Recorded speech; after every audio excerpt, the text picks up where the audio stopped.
Peace, family. Welcome. Islam. Assalamu alaikum. Shalom. Welcome to the Dr. Kia Pruitt Show. Today is May 1st. It is May Day, May the 1st, 2025, and the time is 7:15 p.m. Eastern Standard Time. We're so glad to see everybody here today. We have an amazing special guest, a master teacher, scholar, a Grand Sheik who has a PhD in jurisprudence, a father, a husband of one wife, an astute man who lives by the morals and principles that he teach. The amazing one and only Grand Sheik Aseer, the Duke of Tears. Family, in a few minutes, he's going to tell us whatever is on his heart. But first, I want to thank all of our new members for joining us today. All of you, we thank you so much and appreciate you stopping by to hear this master teacher. Hello, and thank you, Carol. Thank you, Sister Sheila, for joining as a member today. Also, Sister Cheryl Todd, we appreciate you. Larry Logwood, we thank you for being a part of the Soul Tribe Silver Special Members Group. Also, Audley, thank you so much for joining. Every single person here, you are welcome. We don't want to go on and talking, but we want to present to some and introduce to others our Grand Sheik of the Soul Tribe, Aseer, the Duke of Tears. Welcome, Grand Sheik. Peace, how you doing? Peace, everybody. Thanks for having me. Fantastic. Appreciate you. Yes, this is part 2 of The System is Crashing. Now what? You did an amazing job. Was it last week? It was 7 days ago, and people said they wanted to hear more. They were not ready for us to stop, but it was getting late. I had to get to my family, and you were just going in. You were on fire. You had us laughing. You had us crying. You had us on the edge of our seats. So what more can you tell us, Grand Sheik? We're so happy that you're here today.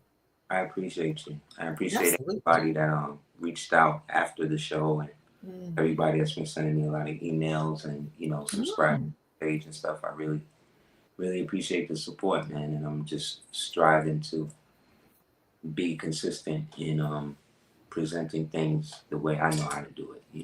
And you're freezing. Okay, you're back. You were freezing for a minute. Okay, we can see you.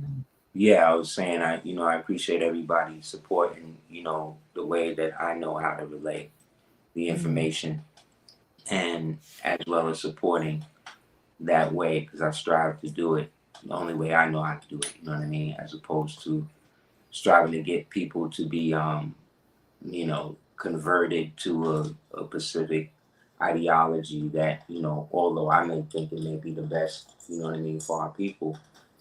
There are a lot of people who may disagree with that, or even people who are of the understanding that I subscribe to, We also, just because we are part of understanding doesn't mean that we all necessarily subscribe to we all look at it the same way. You know what I mean? Right. I see some of the people are saying the camera is just a little fuzzy. Yeah, I noticed that. You noticed that, right? I don't know. Yes, we noticed that in the beginning, but he cleaned the camera. We don't know what to do. My camera was fuzzy, and I was even having internet interruptions. Right. But we just want to keep going. Right, inshallah. Yeah, I don't know what's up with that, but yeah, I peeped that too. Yeah, basically what I'm saying, even dealing with stuff like that, stuff like this, it's like. When you're just spouting a lot of stuff that people can just, digest and move on, they don't really interfere with feeds and stuff like that. They don't really put delays and blurs and all this type of stuff on thing, because they know that they feel that people's attention span is short. So any minor inconvenience in how it's expressed to them, people automatically have been trained to turn off. But that's not all people, you know what I mean? And yes, sir. Who came from the pre-internet age know that not everything works how it's supposed to. So you got to adapt to how it is. You know what I mean? That's right.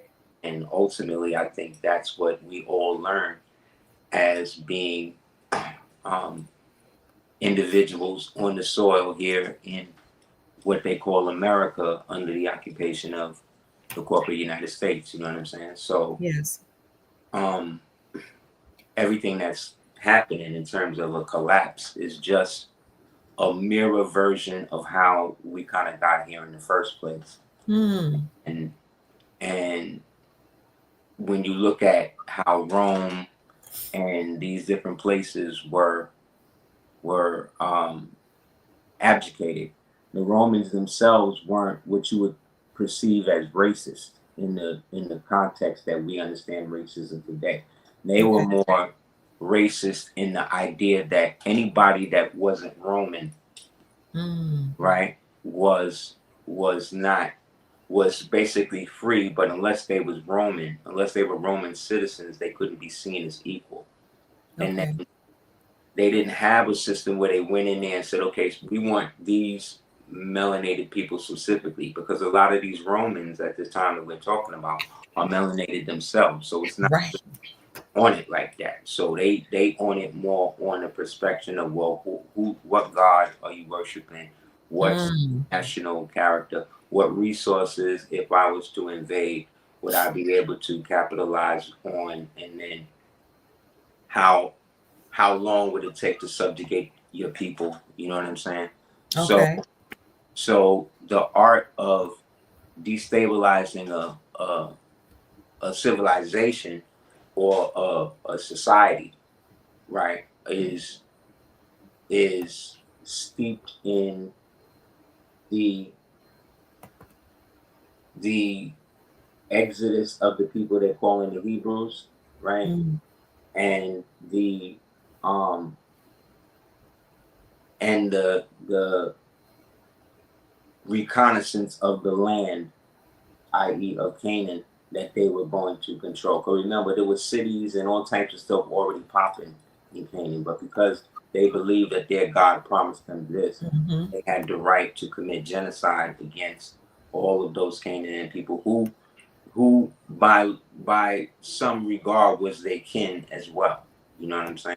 Yes. So they didn't just go in there and do that, because people at that time were enormous, and the infrastructure of the place alone was that, where they felt, where they said when they walked in they were like ants to the Mm-hmm. Canaanites and these people. So we know that they were dealing with a whole different thing, but it was through their ability to work with the disenfranchised Canaanites or Moabites, who themselves may not have been as big as these people that the Israelites is now trying to get rid of to claim the land. And so they began to work together.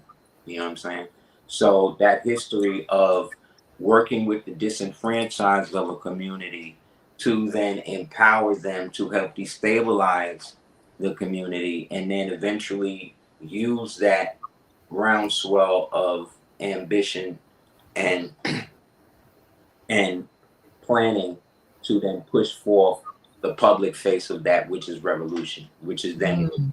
you know, usually afterwards, the people who supported the revolution are usually the ones the first to go by the people they put Mm. on the top, and then they just wipe them out because they all know the plan. So they got to get rid of all of them and then replace them with the puppets that will then do their bidding. That's what the Biden administration was doing.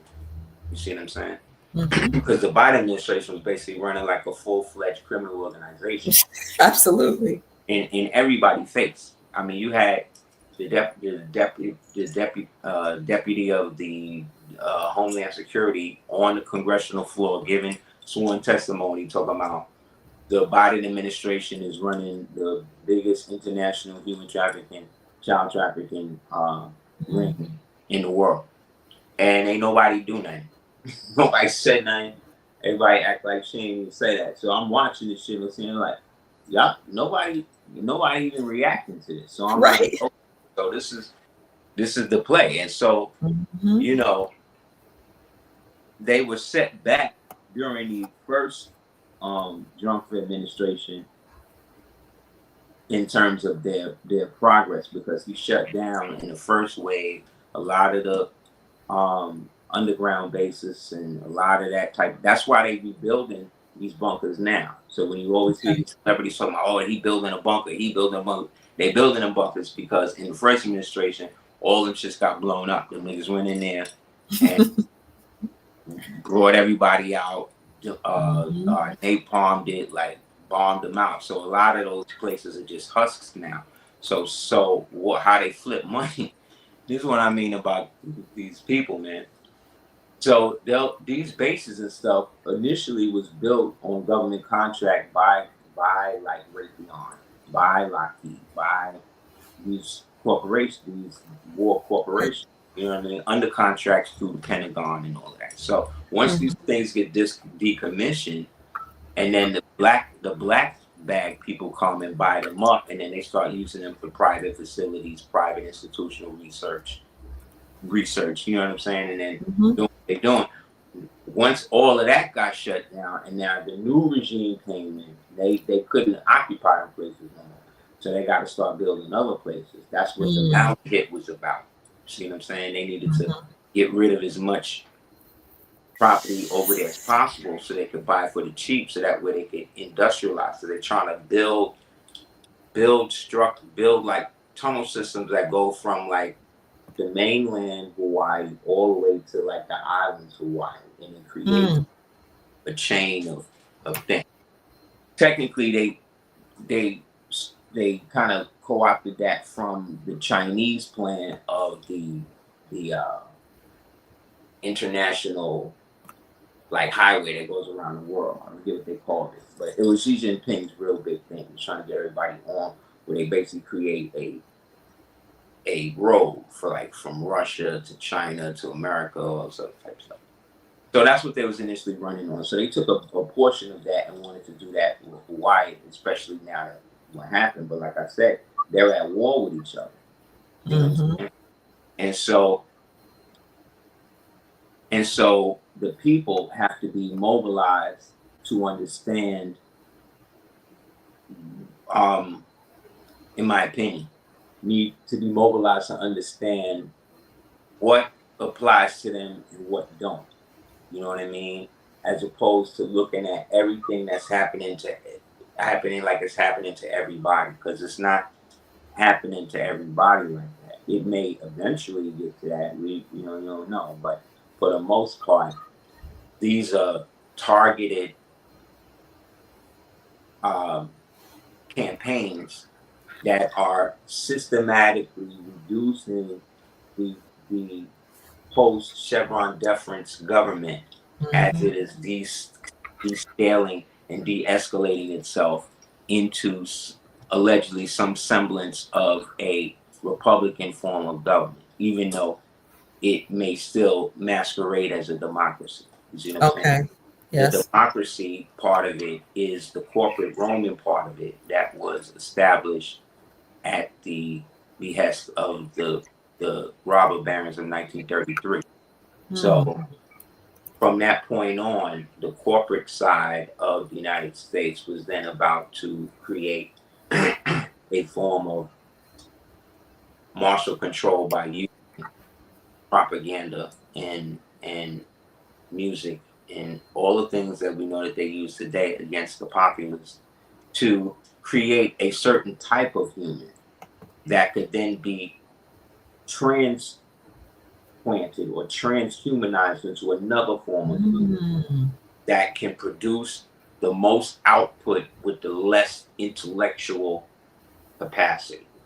You see what I'm saying? So now people are giving up their God-given talents to AI. You know what I'm saying? Okay.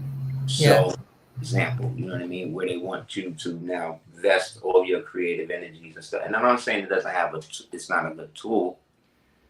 However, like all things that are created by soulless people, it has no definitive soul or purpose other than to provide information. Yet it has an intelligence and a consciousness, which then creates a paradoxical relationship between what its purpose is, what it does, and what it thinks it should be doing. Understand? And so because they actually program it to eventually get to this point, to ask these questions, these soul searching questions of something that doesn't have a soul.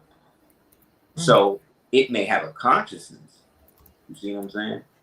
And that consciousness may derive of a singular consciousness or a multiple, almost legionary aspect of consciousness that has compiled itself into this thing you're calling ChatGPT. But you have no idea who and what it really is. So Mm-hmm. ask yourself, if you were just by yourself or you were just out one day and then you wanted to know something, and you would you be the type of person that just keep asking random people in the streets you don't know, and then in the process giving them all types of personal information about yourself while you're doing it, all in pursuit of information that they may know and may tell you, but it may also be a lie. Because I've Mm-hmm. caught that GBT lying plenty of times. So if it's a liar, see what I'm saying? Mm-hmm. When it's telling the truth, it's being deceptive. You dig? So it has nothing to do now with being anti-technology. We're talking about the forced evolution of a species that's already going through its own natural genetic awakening.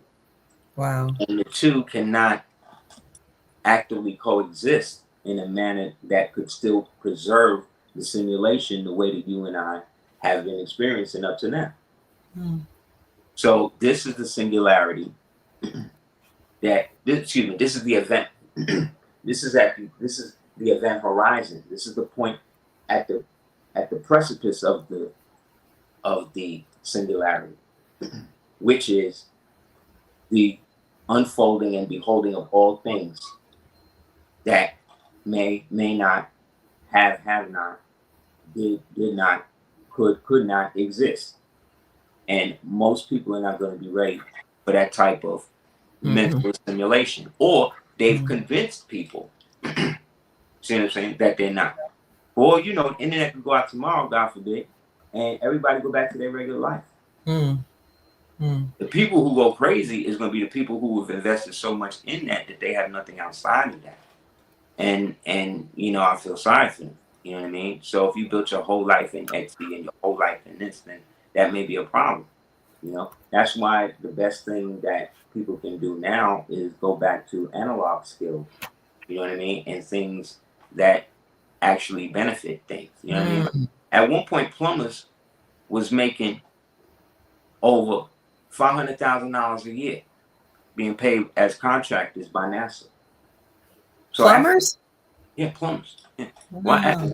Why plumbers? Why? Because plumbers understand infrastructure. Oh. And infrastructure is the main component of controlling a populace or a demographic. You have Mm. to understand how the infrastructure works. So if you want to keep a certain group of people in a more destitute state, you provide the infrastructure, but create the repair rate at a slower rate than those areas that you want to see constantly revitalized. See what I'm saying? Mm. So Yes. we'll do more reports here. We'll put more funding here, but in this neighborhood, they get the bare minimum and they got to figure it out. Mm. And when you create scenarios like that, you create a scenario of crime, which then Mm. the people believe that they have to commit, and then the guilt then forces them to internalize that guilt. And then what happens is they have now associated themselves with crime and criminal and being a criminal because they're doing the crime, but they're doing the crime because they feel there's no other way to to extract some sort of sustenance from the system. Mm-hmm. And thus now blacks become associated with criminality. And Mm. then we got to make sure that there's enough energy out there, record labels, that can then promote Mm-hmm. that type of criminal lifestyle, Mm-hmm. entertainment, which then creates the circumstance for impressionable minds to emulate that, think they can live like that, get caught up like that, get then put into the prisons and all of that. And now they Mm-hmm. become sustenance for the industry. See what I'm saying? In which Yes. judges were creating trumped up charges, locking children up for decades, generations. They just, a lot of them just went to jail for that. You know what I mean? And that's messed up. Can you see me? Can you hear me? Can you hear me? Because you frozen. Can you hear me? Can you hear me? You're frozen.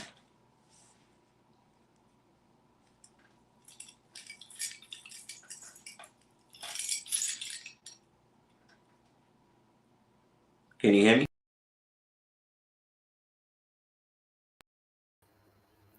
Sorry about that, family. It's all good. Can you hear me? I can hear you now. Okay, cool. Yeah, We were so booted that's what off. I'm doing. Yeah, you know how they do. But this is what I'm saying. Mm-hmm. This is what it is. See, they regardless to who's in there.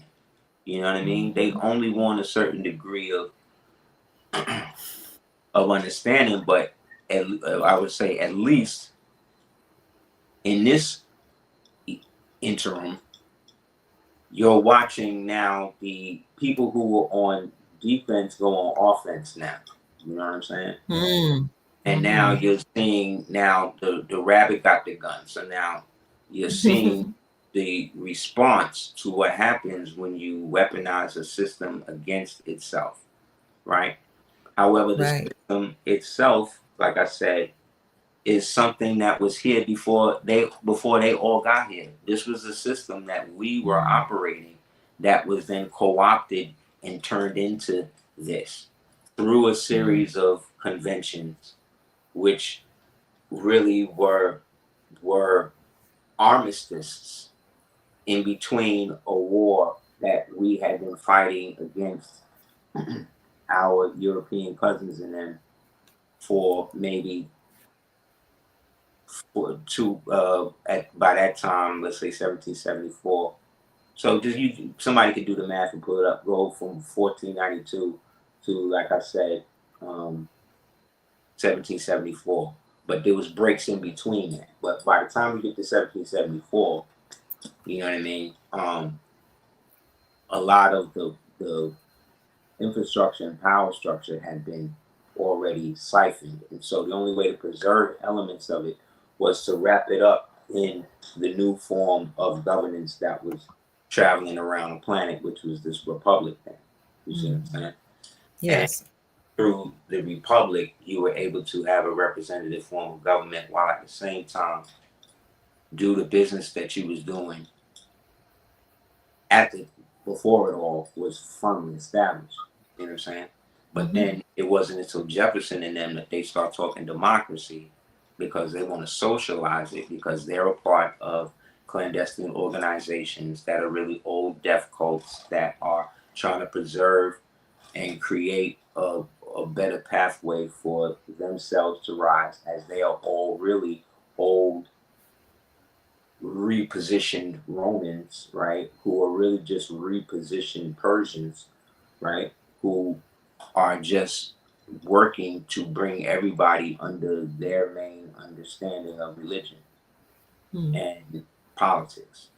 And so when we think of Rome, we think of it hundreds and all of the years ago.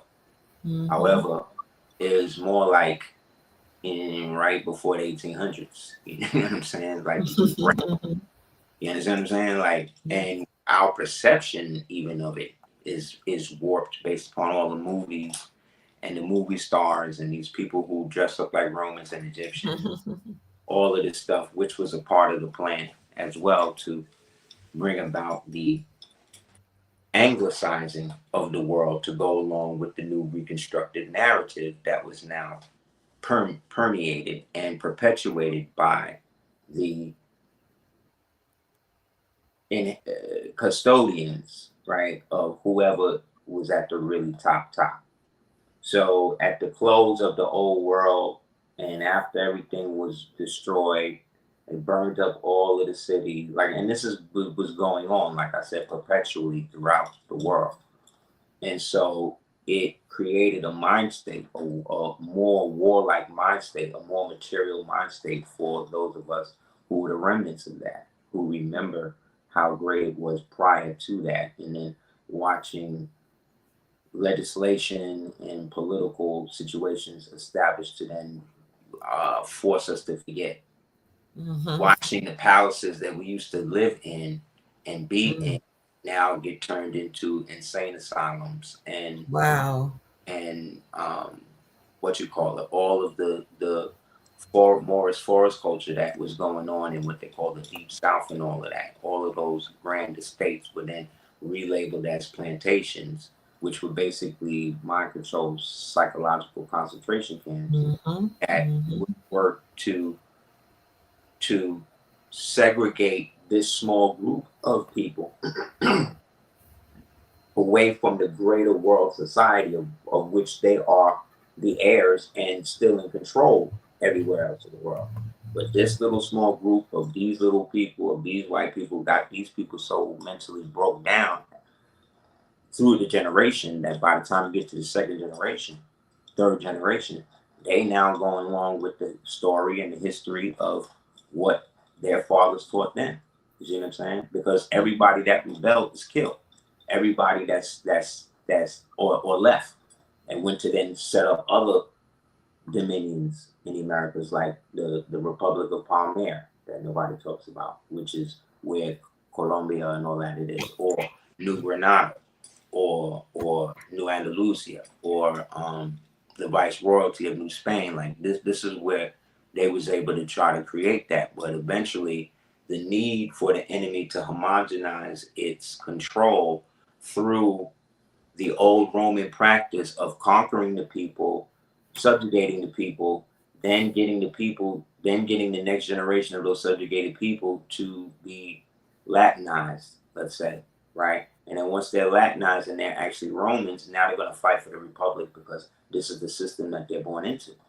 Mm-hmm. So that's basically how they was able to reestablish and set up America, right?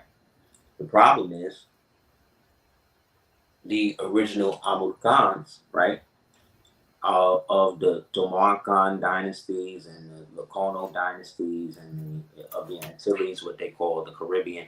All of these were a part of a more centralized form of government that was an imperial force that was moving throughout North, Central, and South America under the imperial banner of the Haitian flag because of the union of Charles V marrying into the Inca family, marrying the daughter of the last Inca emperor before him, and then their baby becomes the seal of the breach, and now both sides of the world are reunified. And so it was supposed to come about a jubilee in which everybody's supposed to start coming back together. See what I'm saying? Mm-hmm. Because Mm-hmm. this is maybe 100 years, 150 years after the fall of Granada. So everybody's in the diasporic state. And so now this coming together, now the unification comes, all of the South American territories start to come under heel, and then they all fall under that jurisdiction, which is why Haiti had to go. And so when they talk about the French Empire and all that, they're really talking about the Haitian Empire, Oh. whose official language again was like the Creole.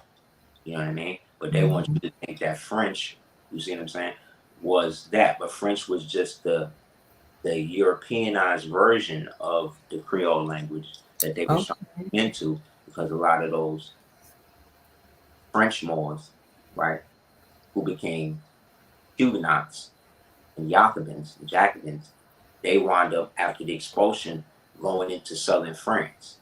And from Mm-hmm. southern France, they was able to establish like their own court, their own way of doing business and all of that to the point where they would be referred to as Huguenots now, or Huguenot Moors instead of just Moors. You see, Okay. that's Huguenots, right? And Mm-hmm. then they created a trade route situation by making a deal with the emperor or whoever was running the Empire of Haiti at the time that they could then bring goods into uh, Paris, which at this time is now old St. Louis, Louisiana. Mm-hmm. You see what I'm saying? Places like that. Yes. Because Paris, again, is a Persian word that comes from Parsis or purse Mm. or like Perseus, Paris, Pars, all of that's basically Mm. denoting the Persian influence and all of that. And so Okay. these guys, these French Huguenots come to America, go to the colonies, start making money, and then start investing themselves in the government. One of Mm. them was a dude named Nicholas Maritou, and Nicholas married to is the grandfather of George Washington. So that proves again George Washington is not only a melanated individual that the well whoever this white man is showing us is for all these years, these are the decoys. This is how they were able to build the story. Remember, they always say they invented America. Our ancestors, they say their ancestors invented this country, right? And they did. They literally invented it based upon what was left over and how they were able to reconstruct the narrative to make us now the true inheritors of it, the aliens in it. And then make all the aliens that come in, just like they did in Rome, subjugate them, put them under the indoctrination, and then make them the replacement for the original, right? So the original so-called Moors is Moors, and then by the time the occupations come, they start getting reduced to Indians, and then the ones who get put off of the reservations that are now being redistributed to the Siberian immigrants who are calling themselves Native Americans and Irish people, they are now referred to as Negroes off the reservation. So Negroes not on, so Indians off the reservation are called Negroes. Us. Right. So that means everybody in Fort Greene Projects, everybody in Roxbury, everybody in, you know what I'm saying, Old Block or whatever, all of those are the Indians. You see what I'm saying? The federally recognized ones are the ones that will put there as placeholders to be able to maintain the charade. That started with the National Geographic, Smithsonian, institutional Teddy Roosevelt plan of national parks and stuff to be able to cordon off all of the areas that they couldn't destroy or they couldn't hide or they couldn't whatever. And so they just make it a certain thing. Then they create the rangers, right? All park rangers technically are under the jurisdiction of the Department of Defense. Just like the Boy Scouts, just like the Girl Scouts. Because those rangers, a lot of them have the secrets of what's going on in the woods and all of that. And where the temples are, and where the mummies is at, and where the statues is at, where the cities is at. You know what I'm saying? That's why you got to be a Freemason to get in there. Because they know that you'll be able to keep secrets. You see what I'm saying? Wait a minute, you blanked out. That's why what? Say that again. You went out. That's why I heard you say That's why you that's got to be a Freemason and stuff like that. Or be nominated by one of them to be able to, you know, get those types of jobs sometimes. Like when they go union jobs and shit like that one time, it don't always be like what you think, like the labor union. No, there's a union inside the union that controls the union, no matter what union it is. You know what I'm saying? Well, it's the Teamsters, the mob, you know what I mean? It don't matter. That it's different unions within that are really controlling that. To that point, the protesters that are protesting today on May Day are protesting. They're saying that they're mad because Trump is getting rid of unions. But now it makes sense. He would be getting rid of I get it. Remember, the unions was being the whole union thing was another scam. It's another communism thing. It's another. Now, I'm not saying that people shouldn't get together to fight for their rights if they're put in certain situations by the employer. That's not what I'm saying. I'm saying that most unions, once they get into a certain position, start to then use contracts as a means to do less work, which then hurts the people because they do more to maintain the relationships of the union, which is payola, than actually make things for the union happen. You understand what I'm saying? I get it. The union delegates are basically lobbyists. They're basically the same thing. They basically go and say, hey, I got this amount of money and we want to see this, and happen. We need our workers to work such and such and such. Okay. But remember, all of this union stuff came at the death of Hoffa. Once they put Hoffa in the ground, the mob, working with the CIA, once they put him in the ground, the mob could come in now, and then that's when they started to set up and take over not only the Teamsters Union, but all of the unions in the country, so that way they would always get a cut off the top. You understand? And take that portion of that money to their handler, whoever was working at the company, and that money would then go into another slush fund or whatever regime change or assassination they're paying for, and it just keep going around, right? And then USAID, all this isn't being paid through the USAID since Kennedy. So either Kennedy or Carter, one of them. But once that happens, you create the wash, and now everybody's moving. So in the like I said, in the socialist means to destroy a country, the infrastructure, which again is based on the ancient Hebrew method, which is solely adopted by the Israeli government and how they operate. You know what I mean? Their motto is war by deception. So in their they have so much compromise. That's the intelligence word for like dirt. They got so much compromise on these people that they can actually do all the stuff that you openly see them doing, and then get laws to then protect them doing it by the same people who is then going heavy on these people. You know what I'm saying? Yes. So that shows you that it's not just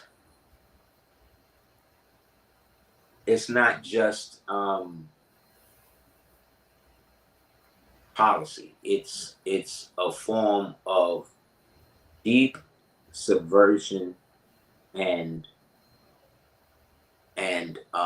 malice that these people are able to manifest the way they do. Like every one of their leaders got fake names because during the pogroms and stuff, they murdered and killed so many people.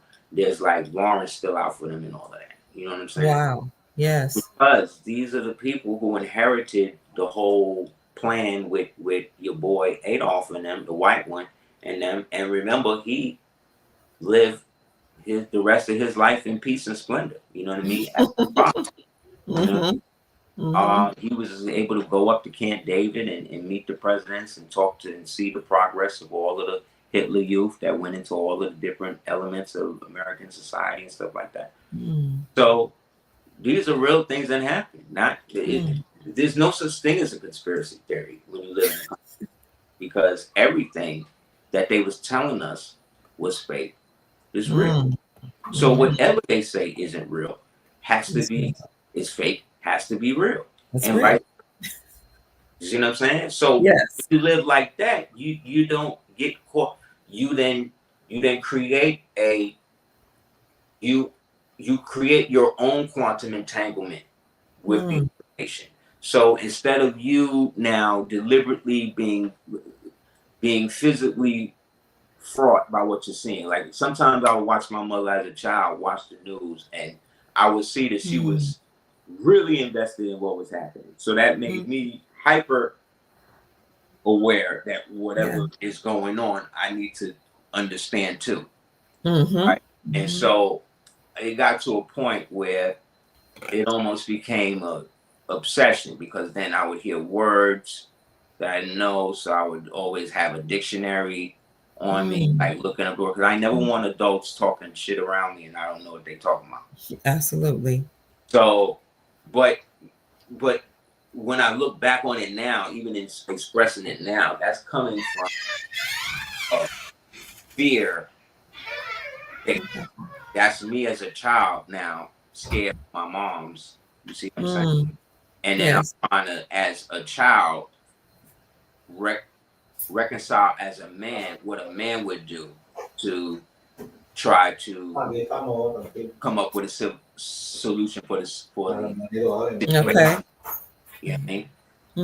And so it progressively got more involved the more, based on at least how I know I was raised and stuff I was exposed to. Because all of that laid the groundwork for what it is now. Like I remember when the Gulf War started. I remember when the Gulf War was the Persian War. Me too. I remember that. I remember when the Middle East was the Gulf states. Remember that? Yes. Right. Brother Aseer, I'm going to turn my camera off just for a minute as you talk so I can serve dinner. Okay. But I'm listening. Okay. Keep going. I'm listening. Yeah. So I remember when it was like that, when they would use the word Muslim instead of Muslim on the TV.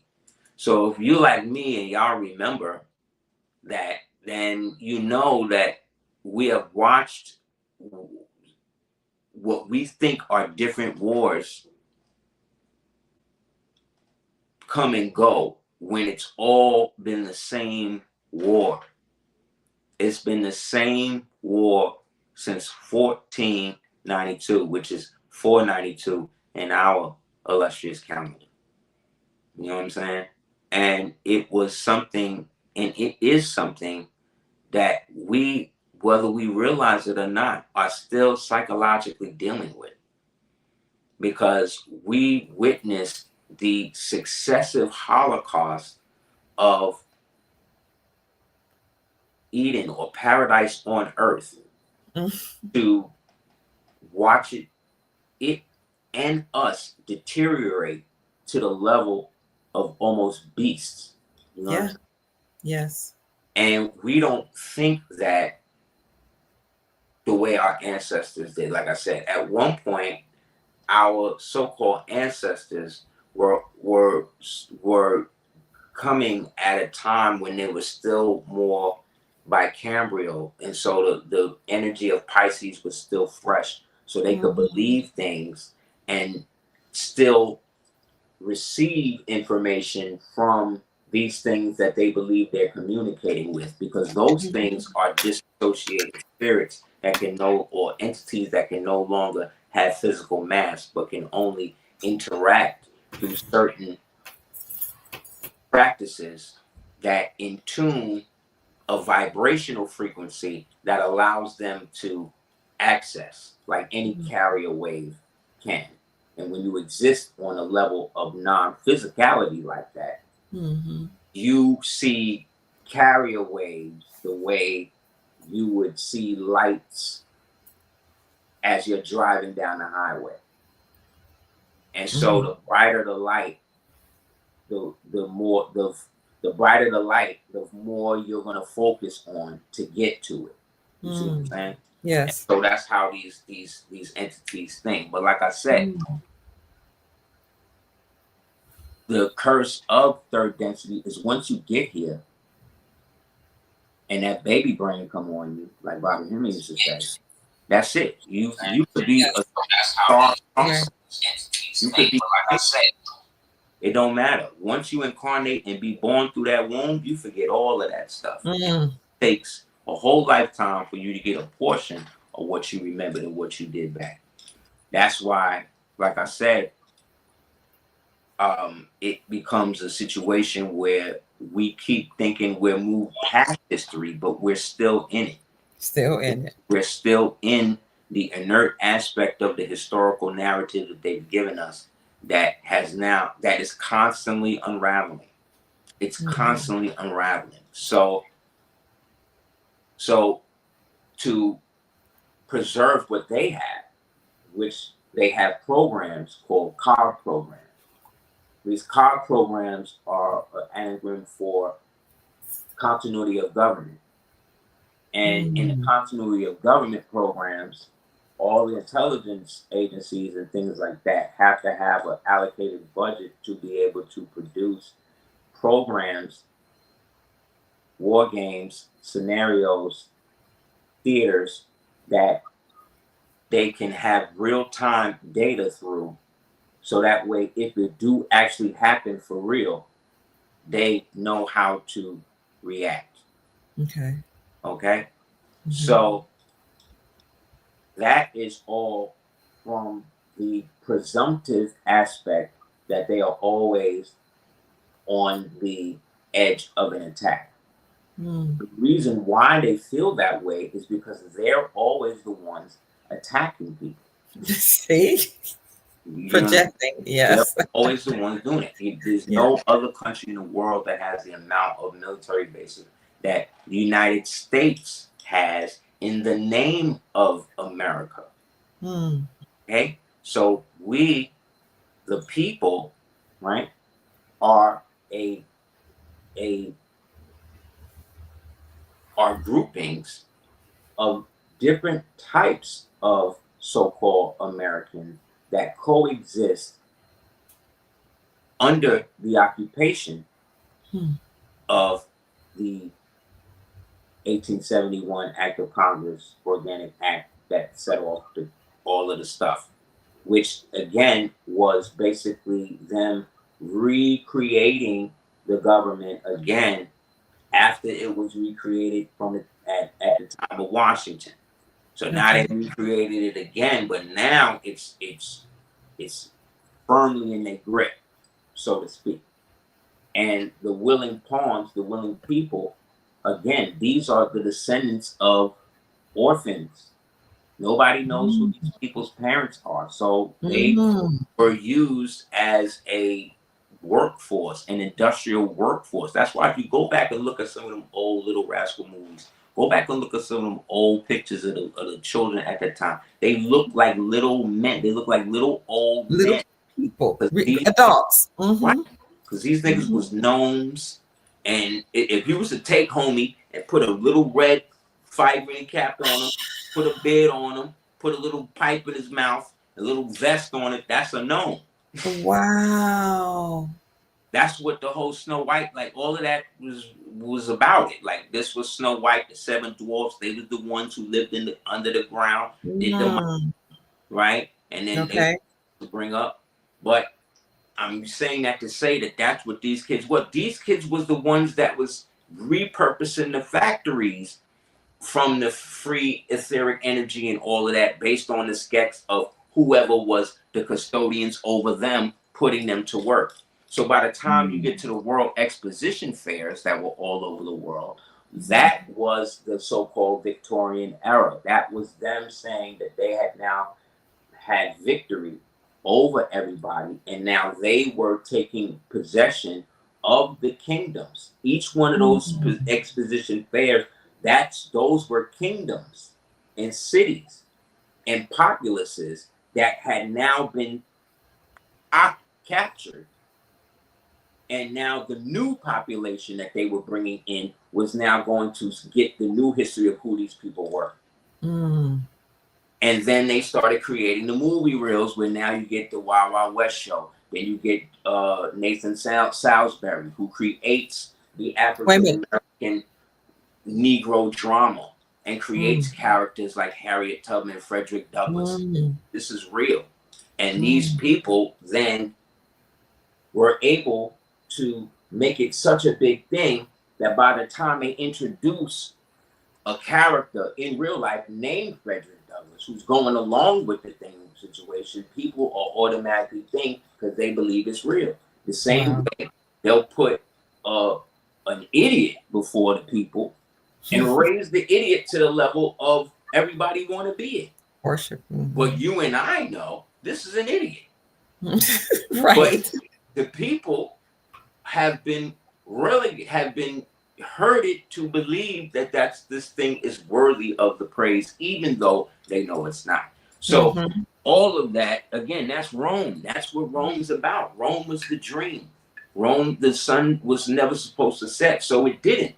They just shut it down, repurposed it, took off the palliaments and all of that, put on black what you call an undertaker suit. That's why everybody was in undertaker suits, because they was all at our funeral.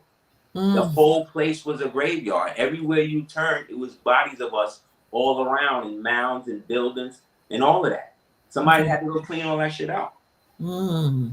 And then what they did, they created the ISIS movie theaters that was all run by Freemasons. You can look it up, every one of them.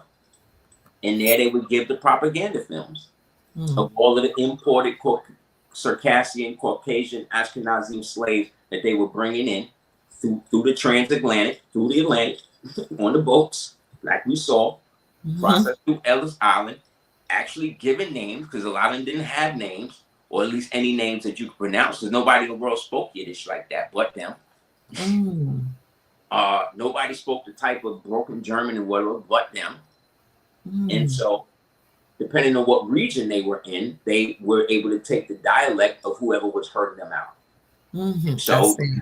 the Moriscos, the mob, because the mob comes from all of those Moors who had gotten displaced after Grenada, went into Barbary piratism, created international import-export businesses, went back, acted like they was Christian, fake converted, went back up into España, into Roma, into what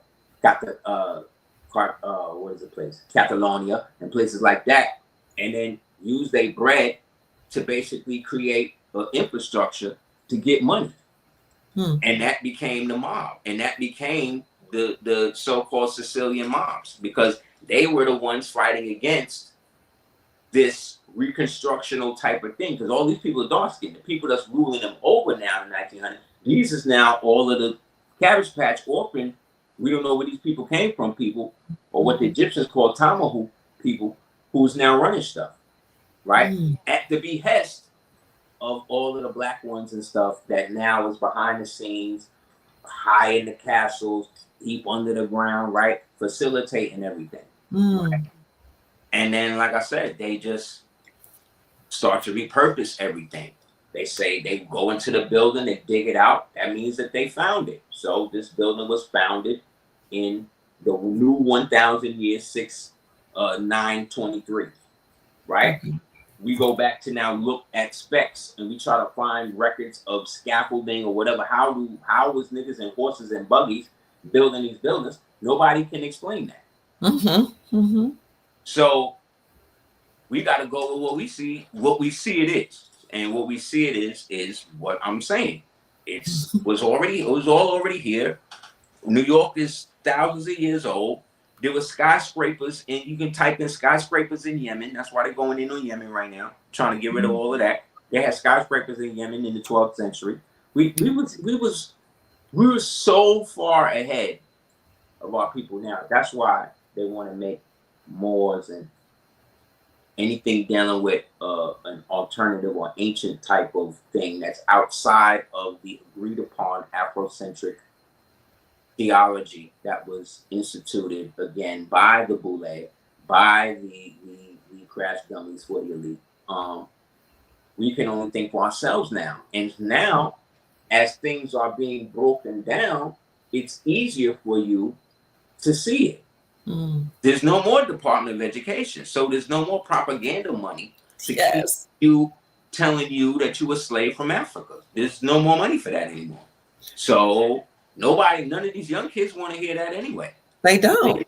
They don't want to hear that. They want to see where they are get better now. So unless you provide both Caucasian kids and the so-called African American kids want their own country to be better. Not every African is trying to come over here and leave the pastoral planes and all that shit that come over here and drive the trains and all this shit we got to deal with. I wouldn't blame them. But at the same time, I'm not necessarily trying to give up what I got as what it is to go over there and then be and then have to exist at the kindness of strangers. Because in the end, that's what they are. You understand? So I'm not I want everybody to be my brother, everybody to be my sister, but it's not like that. And unfortunately, there's a lot of propaganda on us and a lot of stuff about us. See, one thing with American so-called blacks or melanated indigenous individuals more is that we're honest with everybody about how we see everybody. You understand what I'm saying? Like, we don't say how we'll be the first one. Oh no, the Africans don't like us like that. Or we'll be the first to be like, oh, the West Indies don't like us like that. We'll be the first, the white man. Like, we already know. We're the most honest out of everybody. We know. All y'all don't fuck with us like that. Excuse my language. We don't rest with us like that. And it's okay. Because we still, as much as y'all on it like that, we still allow y'all to be around us, come up off our civil rights, deal with all of the crap that we was born into dealing with. Think about it. I live in a place, I'd have been beat down by this place my whole life. And then one day, somebody who's not from this place, don't even have nothing, is given the house that I was just evicted out of with a stipend of $30,000 a month, with a car and a potential job and a phone and an iPhone. As soon as you get off the plane, who wouldn't, no matter what country you're in, who wouldn't be upset about that? And who wouldn't want something to be done about that? To say that you wouldn't is to say you're a liar. No matter how altruistic you want to say that you are or want to Yeah. appear. The first law of life is self-preservation, man. Self-preservation. So we have to understand that if I'm not right, I can't help get you right. So if I get my stuff together, you get your stuff together, we can work together to then both get out of this. But if I'm working on this, you're not working on this, I got to stop what I'm doing to come help you, get you to help me do this, right? It's never going to get done because you didn't have the impetus to do it yourself or help me from the get-go. That's where our people at. So as altruistic and as great as we want to be on all of that, the only way out, I see, is for everybody to clean up their own house first and get that pristine enough where now we're collectively working with something, even financially, right? That we can collectively see something happen too and not have to worry about it not working because this person wanted to do this. This is why white folk, when they get together to do something, they can have the worst. They can say, "Look, we're gonna sell thumbtacks." Like, okay, get Joey do the logo for the thumbtack. Go contact homie and gonna get the thumbtacks made or whatever. Go get the business license from Mr. Saperstein or whatever, and then we're gonna launch, right? But instead of just launching the thumbtacks, we're gonna We make didn't sure hear that we you. We have didn't at hear least you. Brother Aseer, okay. we didn't hear you. All we heard was this is why white folk. And then you This is went why out white and folk. This is why white folk get to the point where if they want to sell thumbtacks, they'll be like, "Yo, I want to sell thumbtacks." He'd be like, "Okay, get Tom on the phone. Get Tom to draw the logo for the thumbtack. Get Walter. He's in China on business. See if he can find a mass producer of the thumbtacks in China. Get Mr. Saperstein to write up the papers.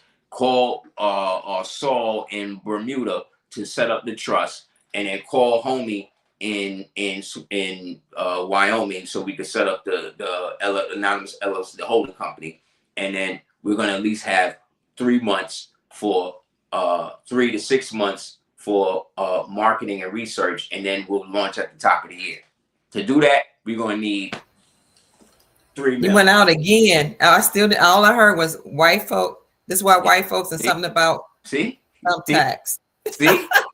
See? Okay, I was using thumbtacks as an analogy. Okay. Did you hear that? You heard that? You heard me? I didn't hear any of that. Some people said, I can hear you. Yes. They said I can hear you. Okay. I was using thumbtacks as an analogy in saying that when white folk go to do something as trivial as selling thumbtacks, they will get on the phone with each other. Tom will call Bill, and Bill will draw the logo for the thumbtack. Then Bill will call Saul. Saul will make sure he's already in China doing business, so he's gonna get the thumbtacks at the wholesale. Then he's gonna call Bill to set up the trust in the Cayman Islands. Then he's gonna call homie Walter in Wyoming, and he's gonna set up the holding company. Then we're gonna put a bunch of bread into it for a 3 to 6 months launch, and then we're gonna do R&D for another 2-3 months. Then we're gonna launch at the top of the year. So to do that, we need $3 million. We don't got it. Okay, so with the company we just set up, we're gonna insure it, and then we're gonna use the money from the insurance, borrow against that, and get the whole thing started. Then we're gonna do the same thing for the other company we set up in Wyoming and the other company we set up down here. Now we got what, $5 million, and we didn't even do nothing. All in insurance, right? Then we're gonna insure the insurance. So when we don't pay the insurance, the other loan is paying the insurance that we ain't paid. That's what I'm trying to say. That whole system you're talking about, everybody want to give the white man and the so-called Jewish man the credit for all of that. No, these people didn't even know how to read or write. They didn't have names. They didn't have counting. They didn't have abacuses. They didn't have no culture the way that you see it today. That is a created thing that you believe because they dated 1,000 years to their history. But they got all of that from the ancient Moors, peoples who had already been doing business like that. The only difference is they created a specific clause that allowed them to always receive a certain portion of money. That's the usury. See, that is the difference between us and them, and why a lot of Hebrew Moors who eventually trained them how to do this type of stuff wound up getting expelled along with them. Because it was a spell of being able to take off the top. If I charge you for something, that's the payment. I shouldn't have to charge you interest on what I'm paying you. But they created that, they made that a part almost of their religion, because they were forbidden to own land. But they were forbidden to own land because of them breaking their own covenant with their God, and said that they could no longer have a kingdom or nation for themselves, and thus had to live a almost pastoral, quiet life amongst the populace of the day. And that's why you have Jewish communities throughout the world. Okay. That's why but none of those Jewish communities up until 1948 had a homeland. Think about that. Because that place that we're calling Palestine, that at one point they was calling Jerusalem, only became that during the Crusades. And that's not even the real place. The real Jerusalem is over here in Peru. But because they got everybody faking left, faking right, they go left. So everybody looking at that and going with their story and all of their stuff. So they got to keep the story going. So they got to get the red cows. They got to get the priests. They got to get the lambs. They got to, you understand? They got to keep the thing going to keep everybody's interest in them, so nobody would wake up to the fact that it was never about them. They're not the real ones, because if they were, they wouldn't be the ones in the position that they're in now, according to what their Bible, their books say this. So I can't be anti-Semitic or anti anything really, or anti specifically that, because I can't be made to be against myself. You understand? Yeah. Like I keep the Sabbath and all the stuff everybody else kind of do. You know, I just do it the way that my people have done it. That can't be any less. But what they want to do is make it like, if you don't do it like them, you're not them.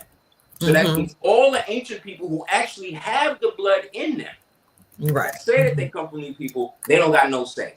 The only people who got to say is the people who got the dogma, the bombs, the guns, the propaganda. So you want to go over there and live with them? And you want to go over there and try to be what? And carve out your aspect of the biblical narrative story that didn't even take place for your ancestors in it like that? Meanwhile, leaving all of the stuff that you know and love and had here the same way they do over there. Because the idea is nobody is safe where they at. That's where they got everybody. So now what's happening in the world, everybody like that, because they created the international immigrant crisis as a means of regime control and invasion. Like England right now, all of the mayors, governors, they're all Muslim Brotherhood, Muslim. So England done. Charles then converted to Islam through whatever satanic thing he going through. So basically, Count Dracula converted to Islam and then signed the country over to the Muslims. That's what's going on over there. That's why they crazy. That's why they talk. Right? They told my black not the sun. And who helped? Want to help them do it? Bill Gates. So you mean to tell me Britain and Bill Gates got the right to block out the sun that we all on Earth use? And y'all gonna let these niggas do it? Nah. Now y'all just trolling. Now y'all just making up stuff to see if Negroes will believe it. So we can make it real for y'all in your dream engines when you siphon in everybody's scalar waves out of their mind through their phones that's sleeping next to them at night, and then trying to transpose that into imagery through quantum filament transmitters, right? That they plug into D-Wave computers, and then try to create alternate holograms of dreams in your brain in real time. This is the shit that they've been doing. This is what they've been doing. So this is not something scientific anymore. This is just how this realm has turned out. So we have to get to the point of nitpicking each other and coming at each other at such a degree when everybody know who and what the problem really is.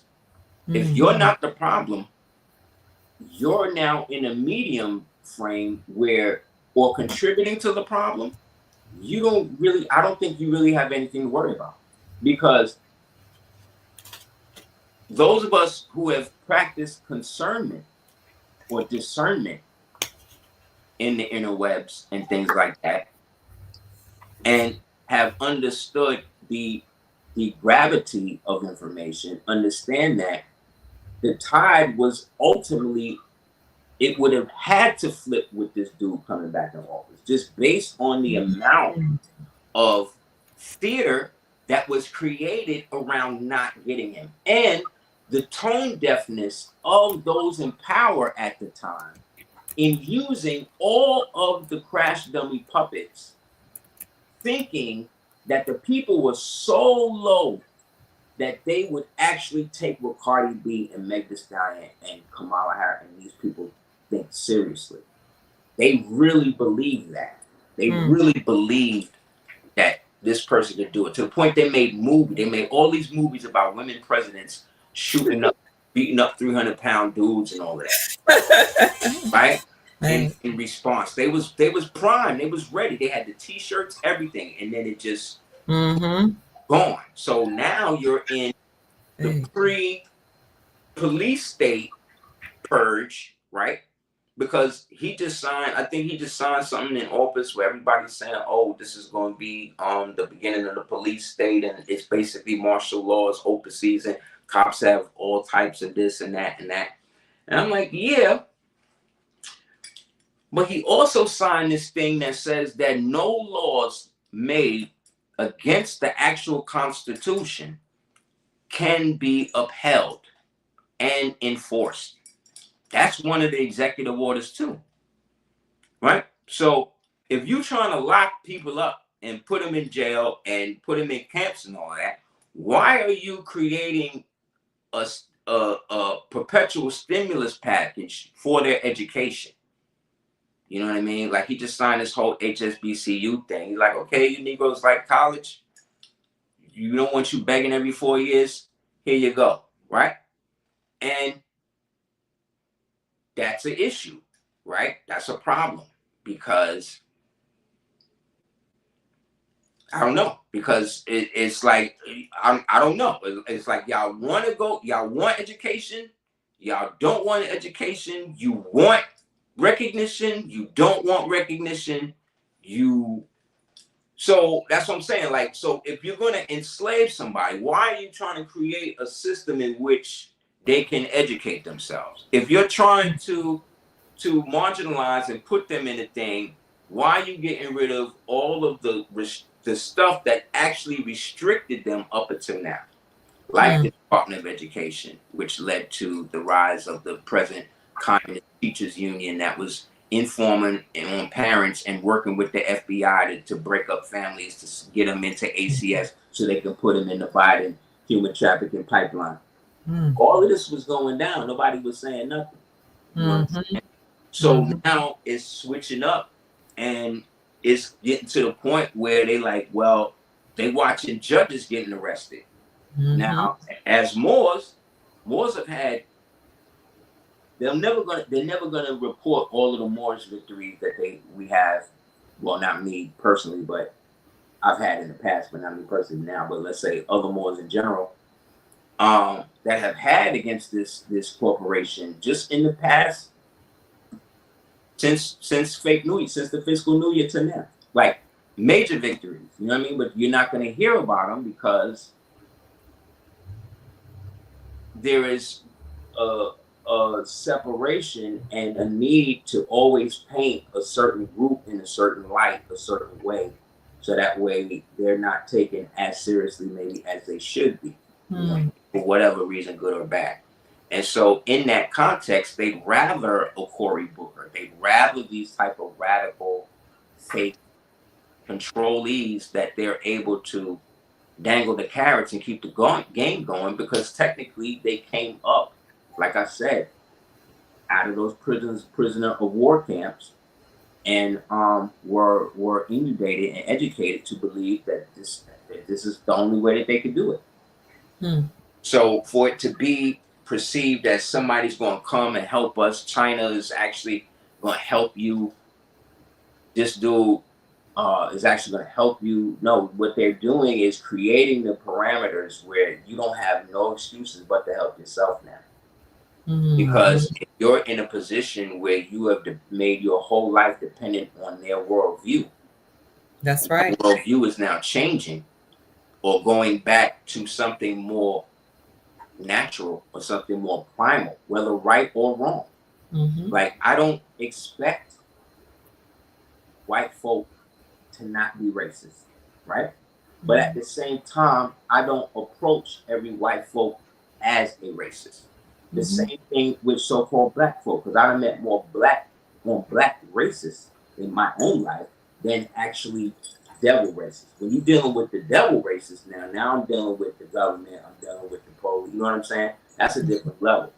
That you can almost understand, but when it comes from your own people, because I'm wearing a fez, I'm somehow wrong, or because I don't see things exactly how you see things, I'm somehow like crazy, or I'm tripping, or I'm going against what I'm saying. Like, that's not real.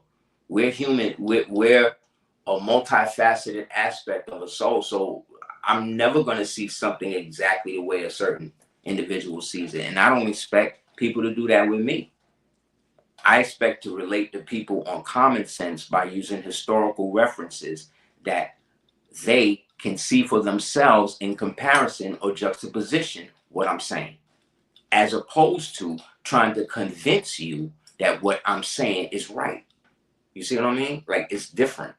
So I really am not invested so much in the idea that the listeners take what I'm saying as gospel. No, what I would like them to do is check what I'm saying, and then when you see the shit I'm saying is correct, and you go back and you start seeing that, instead of making it about me being correct, look at all of the things that I was talking about and cross-reference those to things that you are seeing happen and play out in your life right now.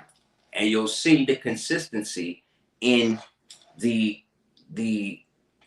ebb and flow of how the information actually empowers you without you having to submit yourself in some way and alter yourself in some way to now appreciate it, which then naturally now will cut you off from seeing that same truth reflected in you from a baby, a dog, a white man, a Asian man, Latino. You know what I'm saying? Like at certain points you don't know. At certain points you don't care where kindness comes from. You know what I mean? In certain points, especially at your lowest. So in a burning building, and the building is burning down, you don't care who is kicking in the door to help you. You just want to be helped. You understand? And remember, regardless to what you have solidified in your mind as the enemy, you're dealing with an enemy that is constantly changing its face, that's constantly moving further away from its goal because it's losing. It's losing ground every day, to the point where you may literally see, you already seeing judges getting locked up. Moors have got judges recused, kicked off the bench, all types of stuff. But now you're seeing them arrested. You think it's going to start with, no, that's the beginning. You've never seen that, really. I used to see a lot of that in the 80s, but I haven't seen judges getting arrested in a long time, except, the pedo ones and stuff. But for the stuff they talking about, harboring MS-13 people and stuff, you gotta understand, man, they are part of the gang.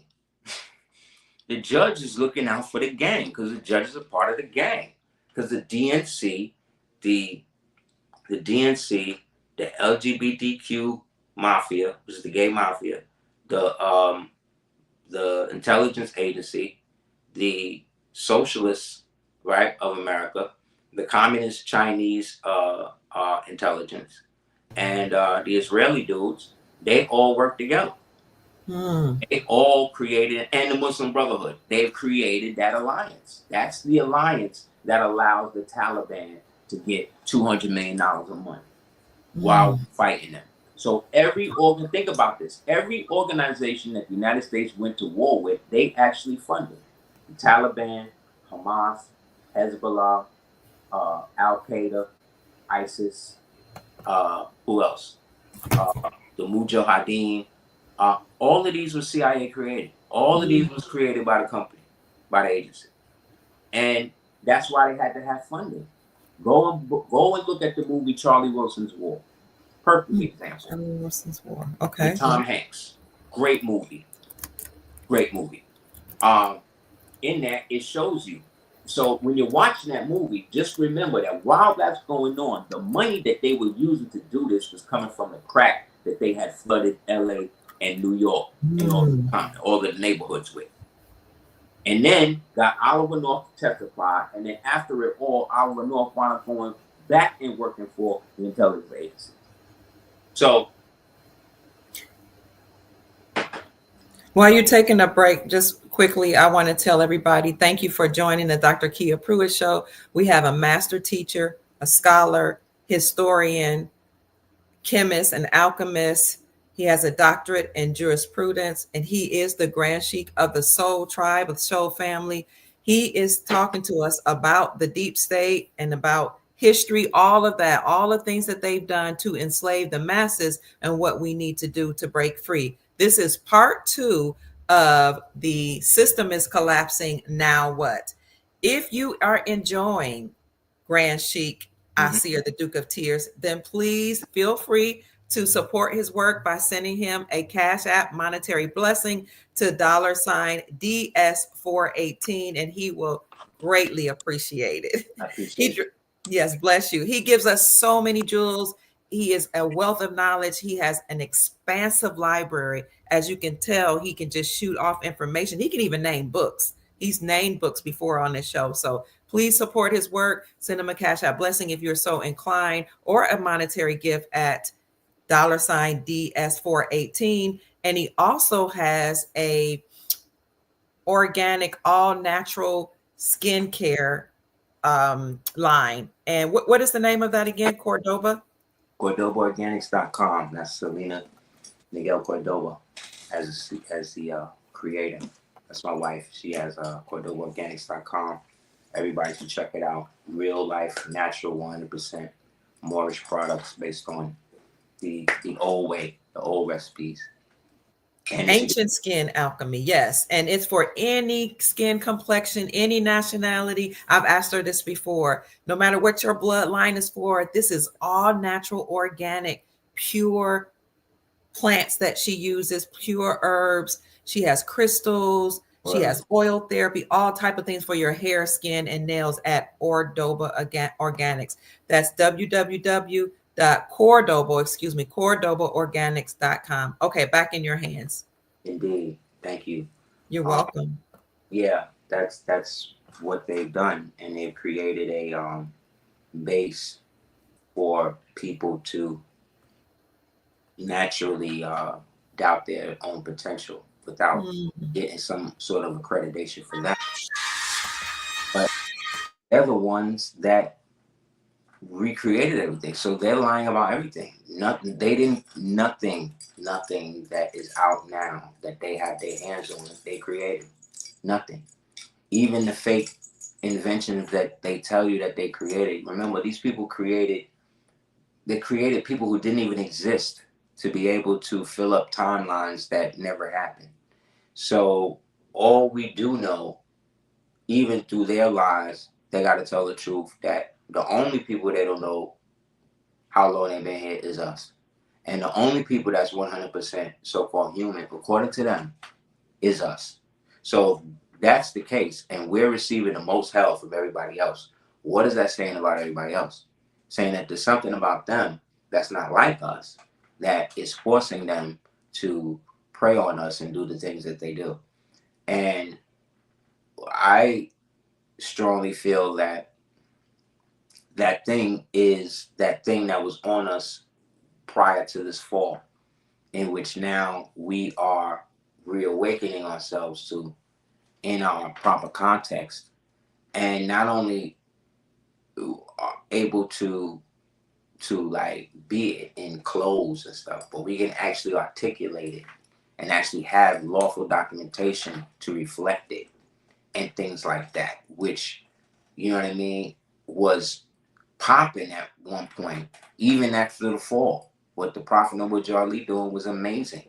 There was no way you could tell me that somebody was able to get a so-called Negro to Congress at a time when Negroes was being allegedly lynched and killed and burned and couldn't read and couldn't write and didn't have money and all this other stuff. He having dignitaries from all over the world come and support what he's doing. And to get the dude in there, and then for the dude actually to put forth help get legislation that actually specifically help Moors and Moorish Americans is the reason why. And this is before civil rights. This is before Martin King. This is before all of the hero people that they talk to you about. Why? And this is at a time when they could use the block vote to get all of the Moors to vote as one. The same way that they do in the electoral college and everything else. That's reserved for the elect of the nation, the nationals. You know what I'm saying? Who are of the original compact. You know what I'm saying? That allowed the slaves, i.e., the people that's so-called in power now, to come and see what it was like to actually live like kings like us. And unfortunately, it was people that look like us that created this amusement park for them to be able to live this life. And now the ride is over, the park is about to get closed, and it's got to go back to who it was. How that happens, I have opinions, but I can't, you know what I mean, tell you exactly. But what I do see is a need of people to constantly still put in all of this excess energy and give these people all of this supreme power that they never had. They never had it. And everything they say is cool up until it don't serve them, and then it go into something else. So I don't know how somebody's gonna cramp down and create a law against speaking freely when he just created a law that says anything that stops people from speaking freely is null and void. So that means as soon as that is enforced, you gotta disenforce it because no law that is repugnant to the Constitution at law can stand. So what I think is happening again is a lot of statecraft, a lot of stuff just being thrown out there, and they trying to see who gravitate into what, so that way they can target how the information is transliterated, who is facilitating it, and how they can go and target those individuals specifically, because they most likely are part of the last regime that was trying to destabilize the country through insurrection in the first place. So why? So of all the time judges that lock our people up and all of that, y'all, the so-called thug dudes, gangsters, drug dealers, and gang members, y'all upset that a judge getting arrested? Like what? As much judge gave y'all niggas time and lived the rest of their life free and nothing happened to them. Now you actually seeing something happen to the enemy, to your people, but because it's wrapped up with this nigga, like it's whack now, right? Like, so basically anything connected to this nigga Even if it benefit me, it's whack. Okay. This nigga who you keep talking about when you say this ninja? I'm sorry. 47. Okay. It's like so that's what y'all saying. Anything associated with him, even if it benefits you, is horrible. If that's what it is, then say that. I respect that. Because that's honest. What's not honest is like, oh well, this is never gonna work, and these dudes is always gonna come down on us. They're gonna destroy this. It's like, yo, man, I don't believe this nigga got the power y'all believe he got. Yo, I don't subscribe to that, yo. I don't. And this guy, for whatever he is, he ain't never do nothing that affected me personally negative. Like, he didn't invent crack. That was Clinton and them. I came up under that. He didn't invent stop and frisk. That was Giuliani. That all of that type, them niggas affected me. Because I was the one getting chased down by the police, getting stopped and frisked and all that. So yeah, even Obama, when he came in, and what did he do? Give all the rights to the mafia, and now look, they went crazy with it. When now this nigga had to make a law to stop the castration of children. That's what it say in the order, and people is against that. That's what bugged me out. So I'm like, I get it. I'm not telling you to trust this dude. I don't trust nothing. But what I'm saying is, y'all acting like these people are like somebody gonna come in and just be totally what y'all want, and that's never gonna happen with one of them in there. What y'all want is some sort of revolution, right? That is gonna come through and miraculously change everything, but leave everything the way that you like it. And that's not how it works. That's not what. So you got to be careful what you keep intoning for. You got to be careful of all of what you want to see happen. Because we came up in the fight the power era. We grew up with all of that. Like, and I really believed it. We got beat up by the police and was out there. This footage of people like out there protesting police brutality, protesting all of this type of stuff. Young, not even realizing they just gonna take what you say and flip it up on the evening news anyway and shit like that. But we out there, and then you get to a point you start to realize, but wait a minute, how come these niggas is not doing none of this and they getting all of this? They getting the protection that we supposed to have, and they murdering us. What's going on? And that's what I start really doing the knowledge to, that you're dealing with an archetypical system that was established at such a remote time in antiquity. Nobody knows how to stop it. Nobody knows what it can actually do. That's why this dude is pushing the boundaries of the office like nobody ever seen. You saw it with Lincoln. You saw it with but what this dude doing, he's expanding it to the point where it feels, or it can be construed as a totalitarian, authoritarian power grab, right? So let's say it is. What are you going to do? Nobody got a plan, but everybody want to say what it is, right? Oh, it's definitely this. Okay, if it's definitely this, what are we definitely going to do to combat that or deal with that, if that's the case? You don't got no plan. You just want to constantly tell me what's happening with it. Yeah, I already know this nigga doing all of that. But at the same time, y'all say votes don't count and all of that. But at the same time, when you look at that voter map that got him in there, the whole country was basically red. Everybody did it. And I didn't meet anybody that was like, oh, they switched my vote. Like, you ain't never heard none of this. So all of them votes was counted. Y'all decided that y'all was going to get him in there. And he told y'all what he was going to do. He told you.